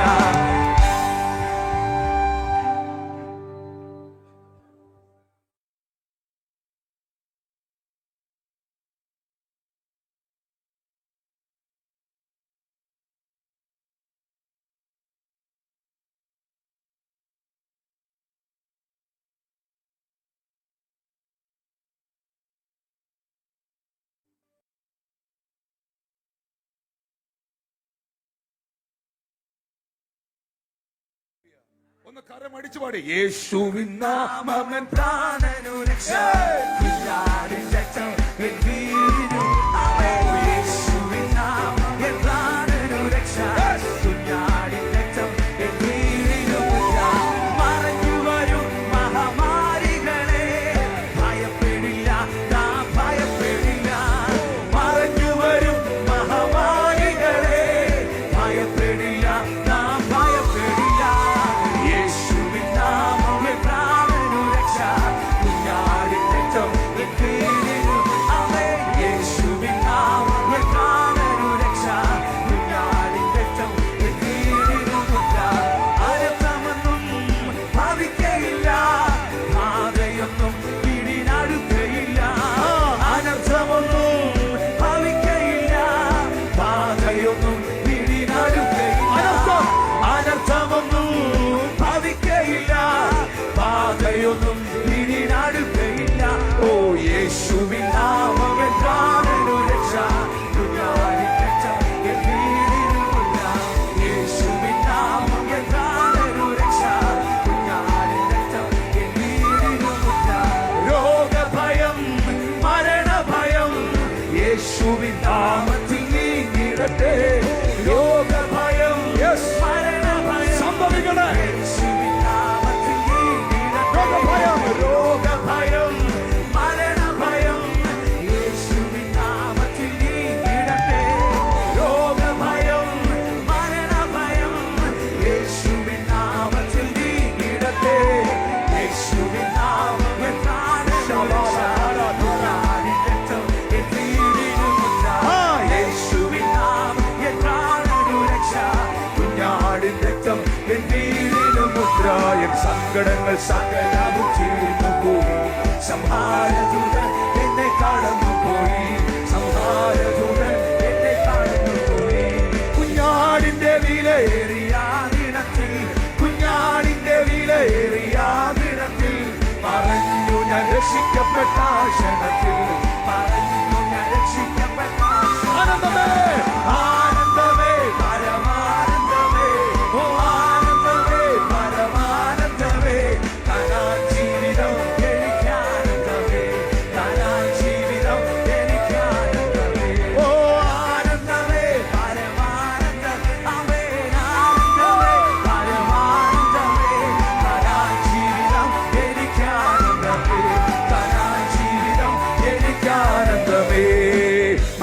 ജയ ജയ മന്ന ജയ ജയ മാനുവേലനേ മഹേശ മഹാരാജനേ മഹേശ മഹാരാജനേ മന്ന ജയ ജയ മന്ന ജയ ജയ മാനുവേലനേ മഹേശ മഹാരാജനേ മഹേശ മഹാരാജനേ മന്ന ജയ ജയ മന്ന ജയ ജയ മാനുവേലനേ മഹേശ മഹാരാജനേ മഹേശ മഹാരാജനേ ശമാരകര ശകരന്ധലമാരകര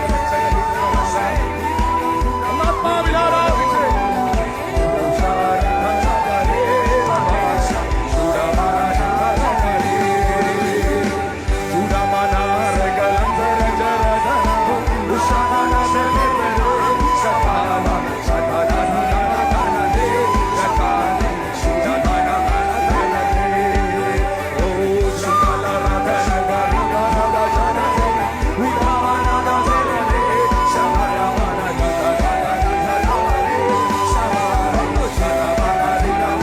എല്ലാ കണ്ണുകളും നടച്ചേ ആത്മാവിലാരാധിച്ചേ അഭിഷേകം പ്രാപിക്കാത്ത പ്രാപിക്കട്ടെ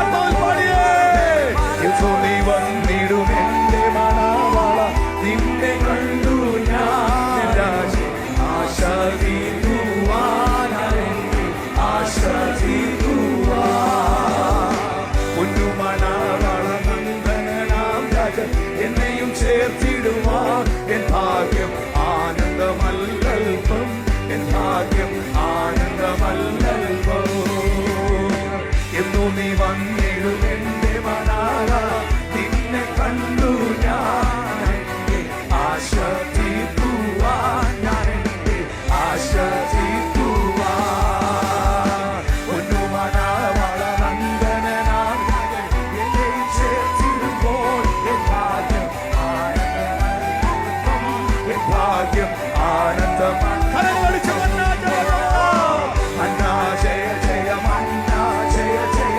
മാനുവേലനേ മഹേശ മഹാരാജനേ മഹേശ മഹാരാജനേ എന്നു നീ വന്നിടും എന്റെ മണവാള നിന്നെ കണ്ടു ഞാൻ എന്റെ ആശ തീർക്കുവാൻ ഞാൻ എന്റെ ആശ തീർക്കുവാൻ പൊന്നു മണവാള നന്ദനാം രാജൻ എന്നെയും ചേർത്തിടുവാൻ എൻ ഭാഗ്യം ആനന്ദമല്ലൽപ്പം എൻ ഭാഗ്യം ആനന്ദമല്ലൽപ്പം വിടുതൽ നടക്കുകയാണ് ഓ യെസ്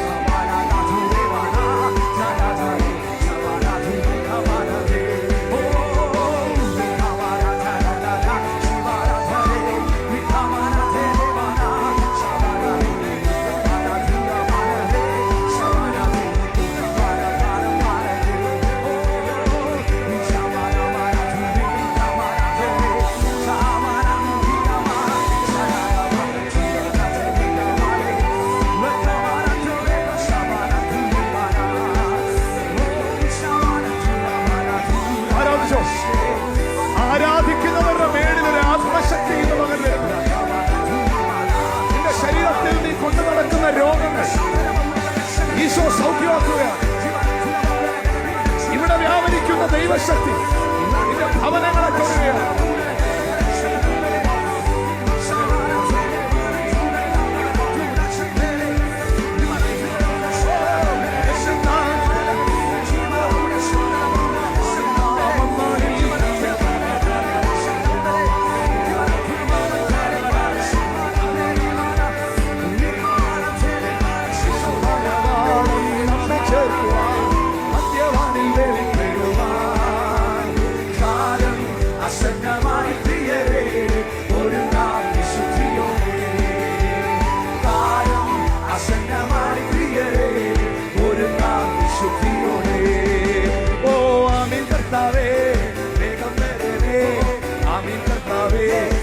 രാജ്യം വരണേ.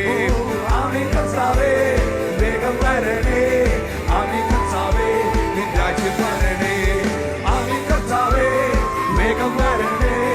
ആമേൻ കർത്താവേ നിൻ രാജ്യം വരണേ. ആമേൻ കർത്താവേ വേഗം വരണേ. ആമേൻ കർത്താവേ നിൻ രാജ്യം വരണേ.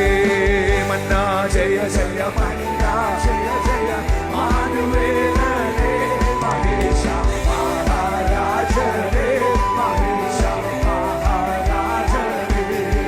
ഓ മന്നാ ജയ ജയ മന്നാ ജയ ജയ മാനുവേലനേ മഹേശ മഹാരാജനേ മഹേശ മഹാരാജനേ.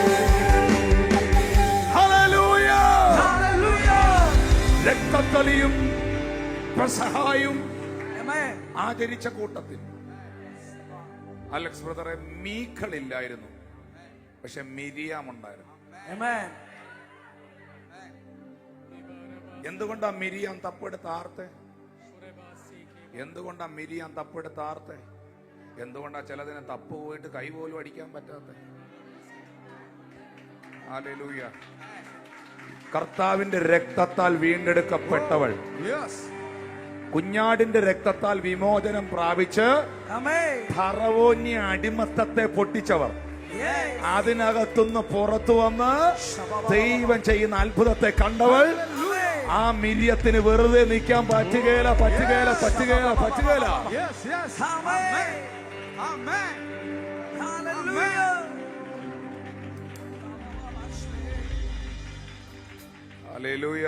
Hallelujah. ഒരു നിമിഷം കൂടെ ഇരുന്നേ പ്രാർത്ഥിക്കട്ടെ. 37, 38 വാക്യം, പുറപ്പാട് 12-ന്റെ 37, 38 വാക്യത്തിലേക്ക് വരുമ്പോൾ, എന്നാൽ ഇസ്രായേൽ മക്കൾ കുട്ടികൾ ഒഴികെ ഏകദേശം 6 ലക്ഷം പുരുഷന്മാർ, പറഞ്ഞ 6 ലക്ഷം 6 ലക്ഷം പുരുഷന്മാർ. ഇന്നത്തെ ഇതൊന്നും കണ്ട് ഞെട്ടണ്ട. അന്ന് മോശ നടത്തി അൻകിത് നരോളയും ബർജേന്ദ്ര സിംഗും മാത്രമല്ല, ആരും മിണ്ടുന്നില്ലല്ലോ. മോശയുടെ കൂടെ പുരുഷന്മാര് തന്നെ എത്ര പേരുണ്ടായിരുന്നു? 6 ലക്ഷം. 6 ലക്ഷം സ്വഭാവമായിരുന്നെങ്കിൽ 6 ലക്ഷത്തിനും 6 ലക്ഷം സ്വഭാവമായിരുന്നു. പക്ഷെ 6 ലക്ഷം പേരുണ്ടായിരുന്നു കൂടെ. റമേസിൽ നിന്ന് സുക്കോത്തിലേക്ക് അവര് പുറപ്പെട്ടു. വാക്യം 38 വരുമ്പോൾ, വലിയൊരു സമ്മിശ്ര പുരുഷാരവും ആടുകളും കന്നുകാലികളുമായി. ഇവിടെ ഒരു ചെറിയ പ്രശ്നമുണ്ട്. പറഞ്ഞു, ഇവിടെ ഒരു ചെറിയ പ്രശ്നമുണ്ടെന്ന് പറഞ്ഞു. ഇവിടെ ഒരു ചെറിയ പ്രശ്നമുണ്ട്. കേൾക്കുന്നുണ്ടോ?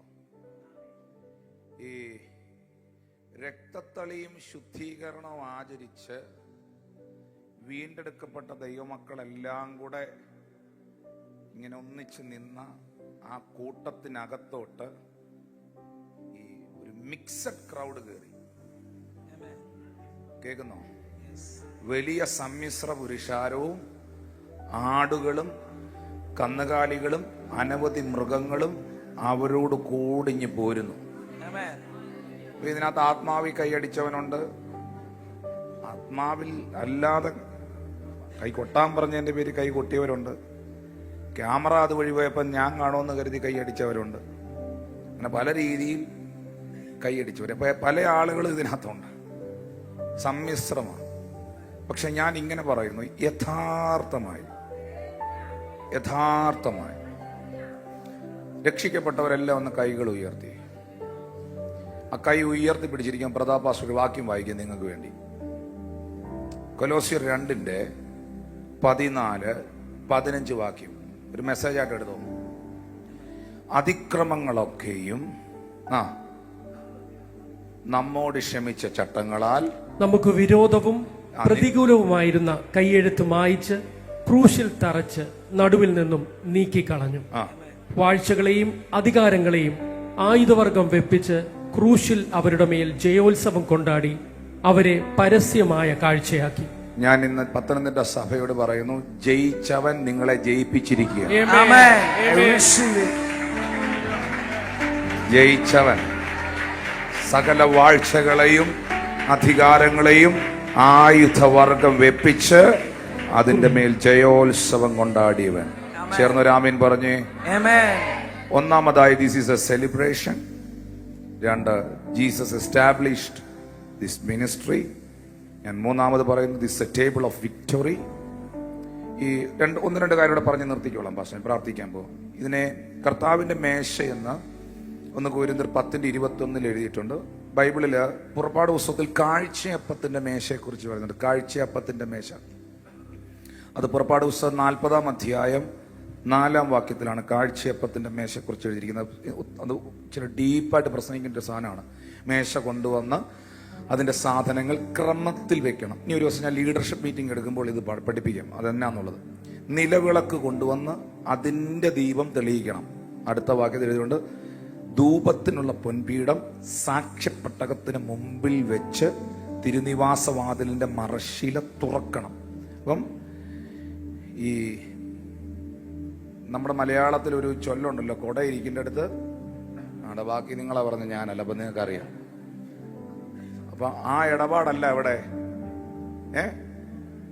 സഭയ്ക്കകത്ത്. ഏത് സഭയില? പഴയ നിയമത്തിലെ സമാഗമന കൂടാരത്തിൽ പോലും വിളക്കിരിക്കേണ്ടടുത്ത് വിളക്കിരിക്കും, സാക്ഷ്യപ്പെട്ടകം ഇരിക്കേണ്ടടുത്ത് സാക്ഷ്യപ്പെട്ടകം ഇരിക്കും, പൊൻപീഠം ഇരിക്കേണ്ടടുത്ത് പൊൻപീഠം. അതിനൊക്കെ കൃത്യമായിട്ട് അത് സെറ്റ് ചെയ്തിരിക്കുന്നത്. ഹല്ലേലൂയ. അവിടെയാ തമ്പുരാൻ ഇറങ്ങി വന്നേന്നാ എഴുതിയിരിക്കുന്നത്. എവിടെ ദൈവീകമായ ഒരു ക്രമമുണ്ടോ അവിടെ അതിക്രമം ഉണ്ടാകുകയല്ല. എവിടെ ദൈവീകമായ ഒരു ക്രമമുണ്ടോ അവിടെ ഭയങ്കരമായ ഡെലിവറൻസ് ഉണ്ടാവും. അതുകൊണ്ട് യേശുവിൻ നാമത്തിൽ നിങ്ങളുടെ ഫാമിലി ലൈഫ് ദൈവിക ക്രമത്തിലാകട്ടെ, നിങ്ങളുടെ കുഞ്ഞുങ്ങൾ ദൈവിക ക്രമത്തിലാകട്ടെ, സഭ ദൈവിക ക്രമത്തിലാകട്ടെ, ശുശ്രൂഷകൾ ദൈവിക ക്രമത്തിലാകട്ടെ, നിങ്ങളുടെ ലൈഫിന് ഒരു ഓർഡർ ഉണ്ടാകട്ടെ, ഒരു ക്രമം ഉണ്ടാകട്ടെ. ഒന്ന് സ്വന്തം കൈ തലയിൽ വെച്ചിട്ട് പറഞ്ഞ്, സകലവും ശാന്തവും ഉചിതവും ക്രമവുമായി എന്റെ ജീവിതത്തിൽ നടക്കട്ടെ. ഒരിക്കൽ കൂടെ പറഞ്ഞ്, സകലവും ശാന്തവും ഉചിതവും ക്രമവുമായി എന്റെ ജീവിതത്തിൽ നടക്കട്ടെ. അത് സംഭവിക്കും എന്നുള്ളവരെന്ന് കൈയടിച്ച് ദൈവത്തെ സ്തുതിച്ച് അത് സംഭവിക്കും.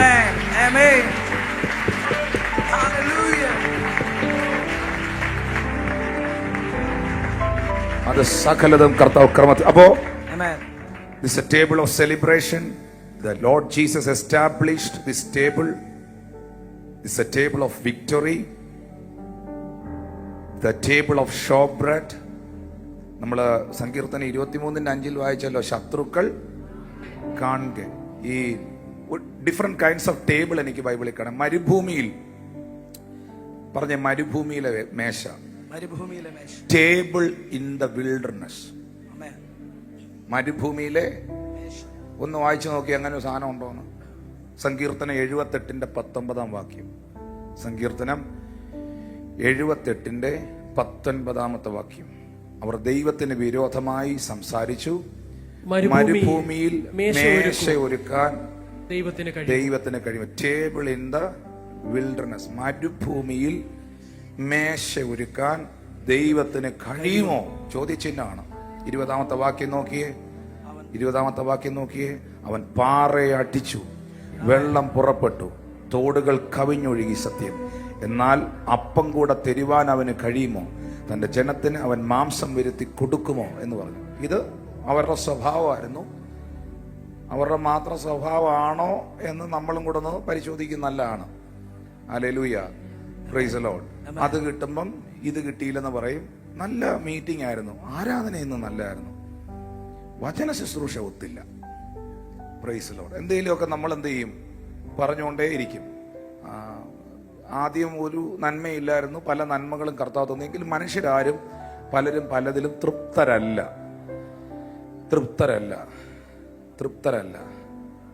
ഒരു കാലില്ലാത്തവന്റെ സ്വപ്നമാണ് 2 കാലിൽ നടക്കുന്നവന്റെ ഒരു കാല്. ഷൂസ് ഇല്ലാത്തവന്റെ സ്വപ്നമാണ് നീ ഇട്ടുകൊണ്ട് നടക്കുന്ന ഷൂസ്. ഒരു വണ്ടിയില്ലാത്തവന്റെ സ്വപ്നമാണ് ഇപ്പോൾ നിങ്ങൾ ഓടിക്കുന്ന വാഹനം. പട്ടിണി കിടക്കുന്നവന്റെ സ്വപ്നമാണ് അമ്മേ മീൻ വറുത്തത് എന്ത് ഇതേ ഉള്ളോ എന്ന് ചോദിക്കുന്ന ആഹാരം. ബൈബിളിൽ എഴുതിയിട്ടുണ്ട്, സകലത്തിലും നിങ്ങൾ പൂർണ്ണ തൃപ്തരായിരിക്കുകയും. ആമേൻ. കർത്താവ് വിശ്വസ്തന. കർത്താവ് വിശ്വസ്തന. ഒരു കാര്യത്തിൽ നിങ്ങൾ തൃപ്തരാകരുത്, നിങ്ങൾ ആത്മീയ വിഷയത്തിൽ തൃപ്തരാകരുത്. ആമേൻ. നിങ്ങൾ ആത്മാവിലെപ്പോഴും ദരിദ്രരായിരിക്കണം. ആമേൻ. ആത്മാവിലെപ്പോഴും ദരിദ്രരായിരിക്കണം. ആമേൻ. ആമേൻ. നിങ്ങൾ ആത്മാവിൽ വളരുന്നവരായിരിക്കണം. ആമേൻ. അപ്പോൾ സ്വർഗത്തിലെ ദൈവത്തോട് ഇവർ ചോദിക്കുകയാണ്, മരുഭൂമിയിൽ നിനക്ക് മേശ ഒരുക്കാൻ കഴിയുമോ? സ്വർഗത്തിലെ ദൈവം അത് കാണിച്ചു കൊടുത്തു. Table in the wilderness. ഇനി സത്യം പറഞ്ഞാൽ ഇന്നത്തെ മീറ്റിങ്ങിൽ ഇവരെല്ലാം ഇന്ന് വിടുതൽ ശുശ്രൂഷയാന്ന് പറഞ്ഞു വന്നതല്ലേ, അതിനു വേണ്ടിയുള്ള ഭാഗം വരുന്നതേ ഉള്ളൂ. സമയമായി തിരുമേശയുടെ ശുശ്രൂഷ നടത്തണം. എങ്കിലും ഞാൻ കർത്താവിൽ ആശ്രയിക്കുക. എല്ലാവരും ഒന്ന് വായ തുറന്ന് പറഞ്ഞേ, ഉടയവന്റെ മേശ. ഉടയവന്റെ മേശ. പറഞ്ഞില്ല. ഉടയവന്റെ മേശ. The master's table. Master's table. ഉടയവന്റെ മേശ. മേശ. എവിടെ എഴുതിയിരിക്കുന്നത്? മത്തായി 15:7. മത്തായി സുവിശേഷം 15:7. ഞാൻ ഇത് പറഞ്ഞു നിർത്താം. ധനവാന്റെ മേശയുണ്ട് വേറെ. ധനവാന്റെ മേശ പറയുന്നത് എവിടെയാണെന്നറിയോ? The rich man table. ലാസറിന്റെയും ധനവാന്റെയും ചരിത്രമില്ലേ? ധനവാന്റെ മേശയിൽ നിന്ന് വീഴുന്ന അപ്പനുറുക്കും നിന്ന് നായ്ക്കുട്ടികളും. അത് ഇച്ചിരി ഗൗരവമുള്ള ഭാവമാണ്. ഇതിന് തന്നെ സ്വോത്രമില്ല, അതുകൊണ്ട് ഞാൻ അതിലോട്ട് പോകുന്നില്ല. ഇതിലങ്ങ് നിർത്തിയേക്കാം. ഈ വാക്യം ഒന്ന് വായിച്ചേ. ഉടയവന്റെ മേശ, ദ മാസ്റ്റേഴ്സ് ടേബിൾ. മത്തായി 15:7 വാക്യം. മത്തായി 15 താഴോട്ടൊന്ന് നോക്കിയാണോന്ന്. ഉടയവന്റെ മേശയിൽ നിന്ന് വീഴുന്ന അപ്പനുറുക്കും തിന്ന് നായ്ക്കുട്ടികളും ജീവിക്കുന്നല്ലോ എന്നുള്ള ഭാഗം എവിടെയാ? ഒന്ന് നോക്കിയേ. ഹല്ലേലൂയ. അധ്യായത്തിലാ 27 വാക്യം നോക്കി. വേർഡ് 27 നോക്കി മോനെ. മത്തായി 15:27. അത് തന്നെ 15:27. കർത്താവേ, നായ്ക്കുട്ടികളും ഉടയവന്റെ മേശയിൽ നിന്ന് വീഴുന്ന നുറുക്കുകൾ തിന്നുന്നുണ്ടല്ലോ എന്ന് പറഞ്ഞു. Masters table. ഞാൻ തിരുമേശ നടത്തിയിട്ട് ഇത് പ്രസംഗിക്കണോ അതോ ഇത് പ്രസംഗിച്ചിട്ട് തിരുമേശ നടത്തണോ? കാരണം ഇതിനകത്തോട്ട് കയറുമ്പോൾ ഈ അന്തരീക്ഷം ഇപ്പം അങ്ങ് മാറും. പിന്നെ ഇവിടെ ഡെലിവറൻസിലേക്കും ഒക്കെ പോകും.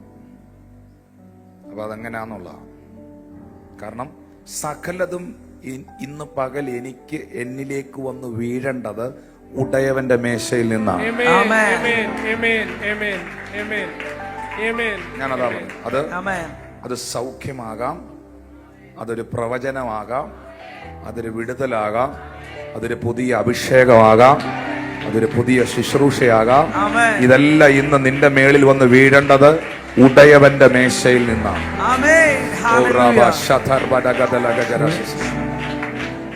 ഞാനത് പറഞ്ഞു. ഇതൊരു ഡെലിവറൻസ് മൂവ്മെന്റ് ആണ്. ഒരു കനാന്യ സ്ത്രീ യേശു കർത്താവിന്റെ അടുക്കൽ വരികയാണ്.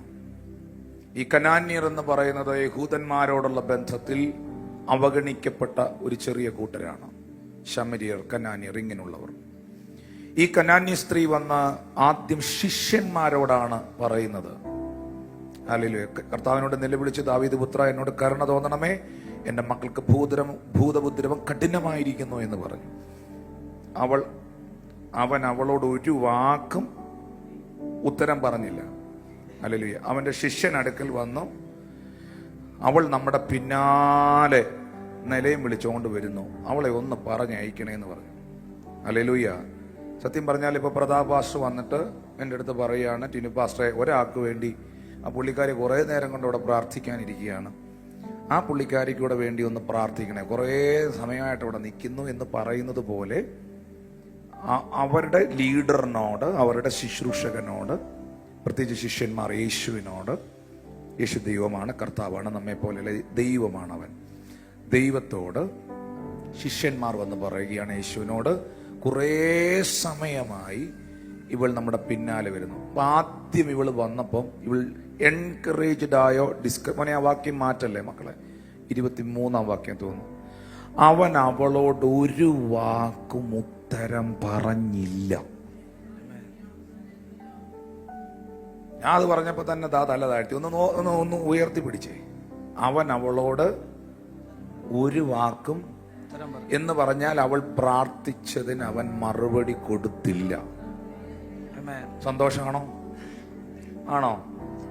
സന്തോഷമല്ല. എൻകറേജ്മെന്റ് ആണോ? അല്ല, ഡിസ്കറേജ്മെന്റ് ആണ്. പക്ഷെ അവൾ പോയോ?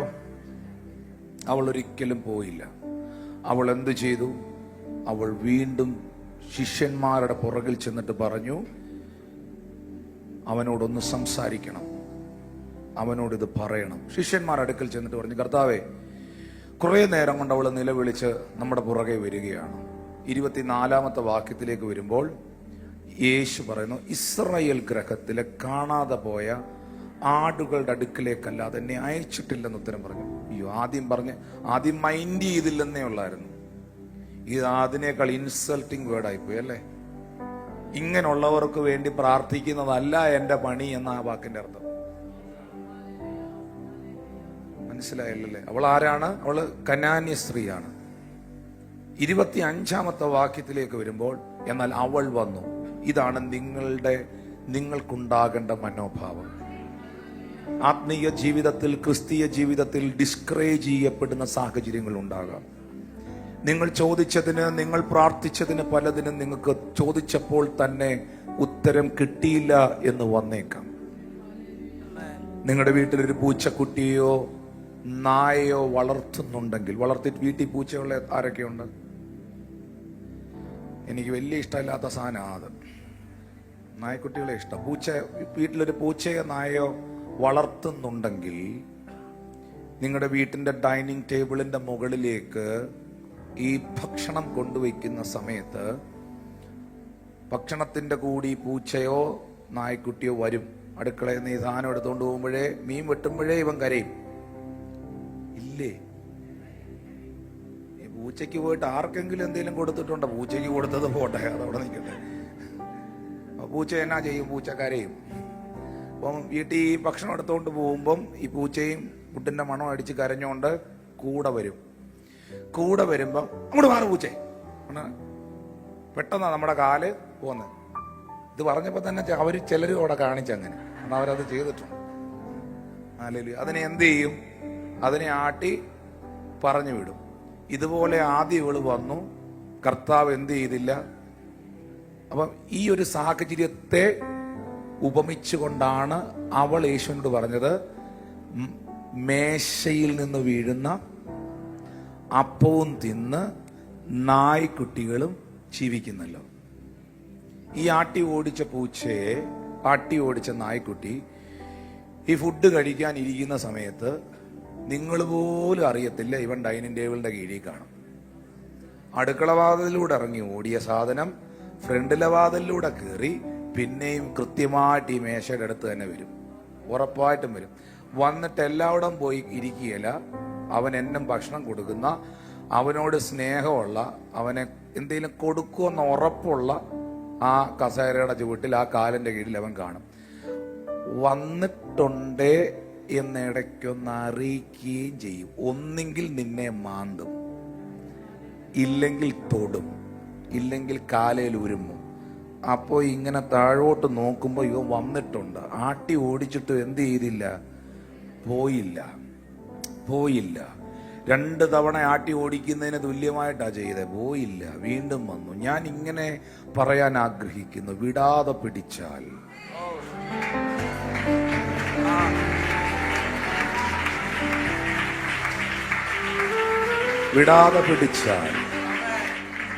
ചില കാര്യങ്ങൾക്ക് വേണ്ടി ഡിസ്കറേജ്ഡ് ആയിപ്പോ ഇനി ഞാൻ ചർച്ചിലും പോകുന്നില്ല, പ്രാർത്ഥനയ്ക്ക് പോകുന്നില്ല, അങ്ങനെ പറയാതിരുന്നാൽ, നീ കർത്താവിലേക്ക് മടങ്ങി വന്നാൽ നിന്റെ ശ്രദ്ധിക്കേണ്ട ഒരു കാര്യമുണ്ട്. അങ്ങനെ വിടാതെ പിടിക്കുന്നവർക്ക് ഒരു പ്രത്യേകതയുണ്ട്. എന്നാന്നറിയാവോ? യഥാർത്ഥത്തിൽ ഈ പൂച്ച നായ വന്നത് മേശയിൽ നിന്ന് വീഴുന്നതായ ഈ എച്ചിൽ ഭക്ഷണങ്ങൾ, വേസ്റ്റ്, ഇങ്ങനെയുള്ളതൊക്കെ പിടിക്കാനാണ്. അതിനകത്ത് വേണ്ടാത്തതൊക്കെ നമ്മൾ ചവച്ചു തുപ്പിയതൊക്കെ ചിലപ്പോൾ പിടിക്കാനായിരിക്കും ഇവൻ വന്നിരിക്കുന്നത്. പക്ഷേ മടി കൂടാതെ, മടുപ്പില്ലാതെ, ആഗ്രഹത്തോടെ, പ്രാർത്ഥനയോടെ, ഉടയവനിലുള്ള, വളർത്തുന്നവനിലുള്ള ട്രസ്റ്റോടെ, വിശ്വാസത്തോടെ ആ പാദത്തിൽ തന്നെ വീണ്ടും കിടക്കാമെങ്കിൽ, എച്ചിലല്ല, വേസ്റ്റ് അല്ല, ഉടയവന്റെ പാത്രത്തിനകത്ത് നിന്ന്, Amen. ഉടയവന്റെ പാത്രത്തിനകത്ത് നിന്നും വേറെ ആർക്കും കിട്ടിയിട്ടില്ലാത്ത ഒരു ഫ്രഷ് പീസ്. Hallelujah. വിശ്വസിക്കുന്നവർ ഇത് അകത്തോട്ട് കയറുന്ന എത്ര പേരുണ്ടെന്ന് എനിക്കറിയില്ല. Amen. ഞാൻ ആത്മാവിൽ നിങ്ങളോട് ഈ വചനത്തിലൂടെ പ്രവചിക്കുന്നു. ഇന്ന് പകൽ ഉടയവന്റെ മേശയിൽ നിന്ന് ചിലത് നിന്റെ ഭവനത്തിലേക്ക് വരും. ഉടയവന്റെ മേശയിൽ നിന്ന് ചിലത് സഭയിലേക്ക് വരും. ഉടയവന്റെ മേശയിൽ നിന്ന് ചിലത് അത് സൗഖ്യമായി, വിടുതലായി, നന്മയായി നിന്റെ ജീവിതത്തിലേക്ക് കടന്നു വരും. I receive it. You never disgraced, you never discouraged. Hallelujah. Amen. ശരിയാണോ? ശരിയാണോ? ഇതിനെയൊക്കെ വളർത്തിയിട്ടുള്ളവരോട് ചോദിച്ച് ശരിയാണോ? ഇത് കരയുന്ന കാണുമ്പോ ഇത് ഇങ്ങനെ കാൽപാദത്തിൽ വന്ന് കിടക്കുമ്പോ എച്ചിലാന്ന് നിങ്ങൾ കഴിച്ചോണ്ടിരുന്ന നിങ്ങളുടെ സ്വന്തം പാത്രത്തിൽ നിന്ന് ആ മീനൊന്ന് നുള്ളിയെടുത്ത് ആ ബീഫിന്റെ ഒരു പീസ് നിങ്ങൾ കഴിക്കാൻ വെച്ച നിങ്ങളുടെ സാധനം എടുത്ത് അവന് കൊടുക്കും. പോന്ന് പറഞ്ഞിട്ടും പോയില്ല. പിന്നെ പല കാൽപാദത്തിൽ പോയി കിടന്നില്ല, കൃത്യമായിട്ട് നിന്റെ കാൽപാദത്തിൽ കിടന്നു. പിന്നെ കൃത്യമായിട്ട് ആ ഉടയവന്റെ പാദത്തിൽ വന്ന അതൊരു ട്രസ്റ്റാ. എന്നെ കൈവിടുകയില്ല. നിങ്ങൾക്ക് എത്ര പേർക്ക് ആ കാഴ്ച കാണാൻ പറ്റുന്നുണ്ട്? ഞാനതൊരു ഉദാഹരണത്തിൽ എത്ര പേർ അതൊരു ട്രസ്റ്റാ.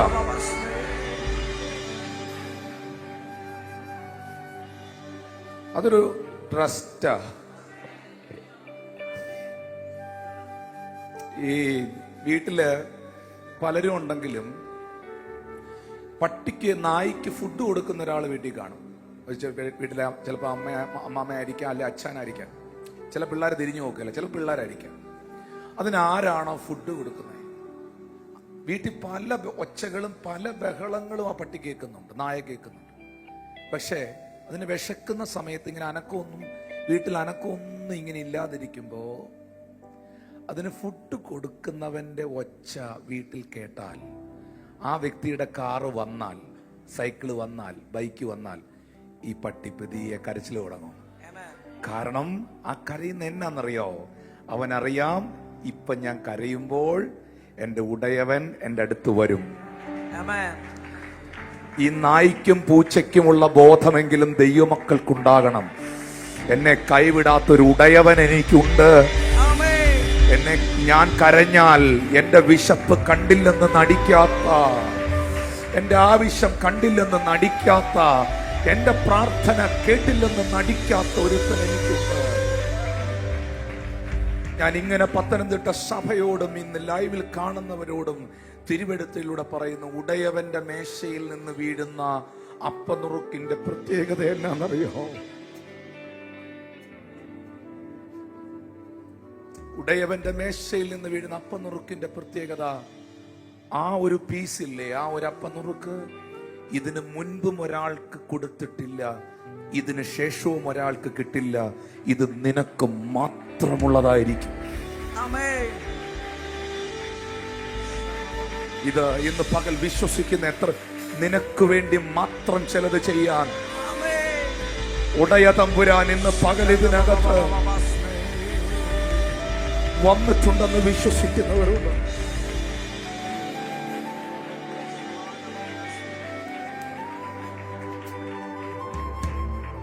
ഇത് കേട്ടിട്ട് തമ്പുരാൻ, ഇത് കേട്ടിട്ട് ഈശോമശിഹ തമ്പുരാൻ പറയുകയാണ് അവളോട്, സ്ത്രീയെ, നിന്റെ വിശ്വാസം വലിയത്, നിന്റെ ഇഷ്ടം പോലെ നിനക്ക് ഭവിക്കട്ടെ. നീ ചോദിച്ചത് മാത്രമല്ല മോളെ, നീ എന്നോട് പറഞ്ഞത് മാത്രമല്ല, നിന്റെ ആഗ്രഹങ്ങളെല്ലാം തന്നെ, നിന്റെ ഇഷ്ടങ്ങളെല്ലാം തന്നെ സാധ്യമാകട്ടെ.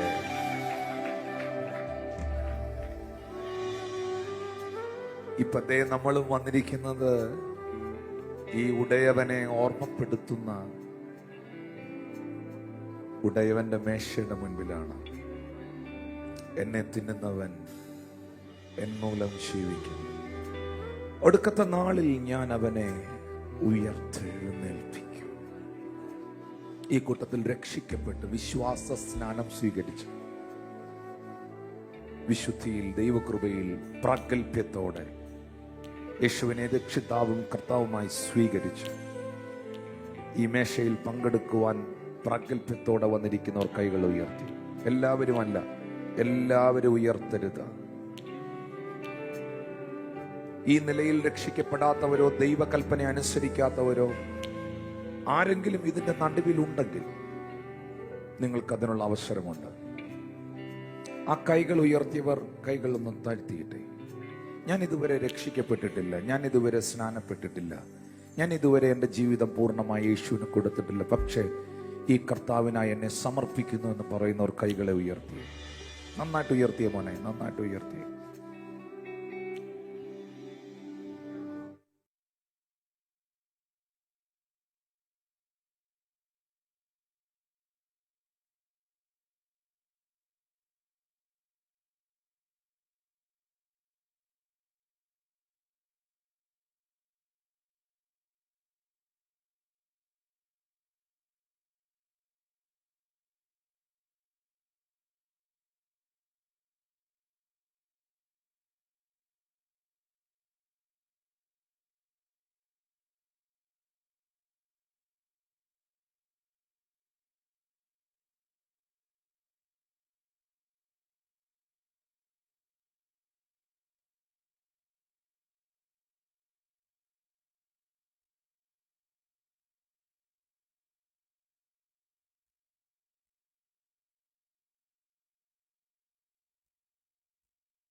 ജീവിതത്തിന്റെ ഏറ്റവും വലിയ വഴിത്തിരിവെന്ന് പറയുന്നത് വഴിയും സത്യവും ജീവനുമായ ക്രിസ്തു യേശുവിനെ നിങ്ങൾക്ക് ലഭിക്കുന്നതാണ്.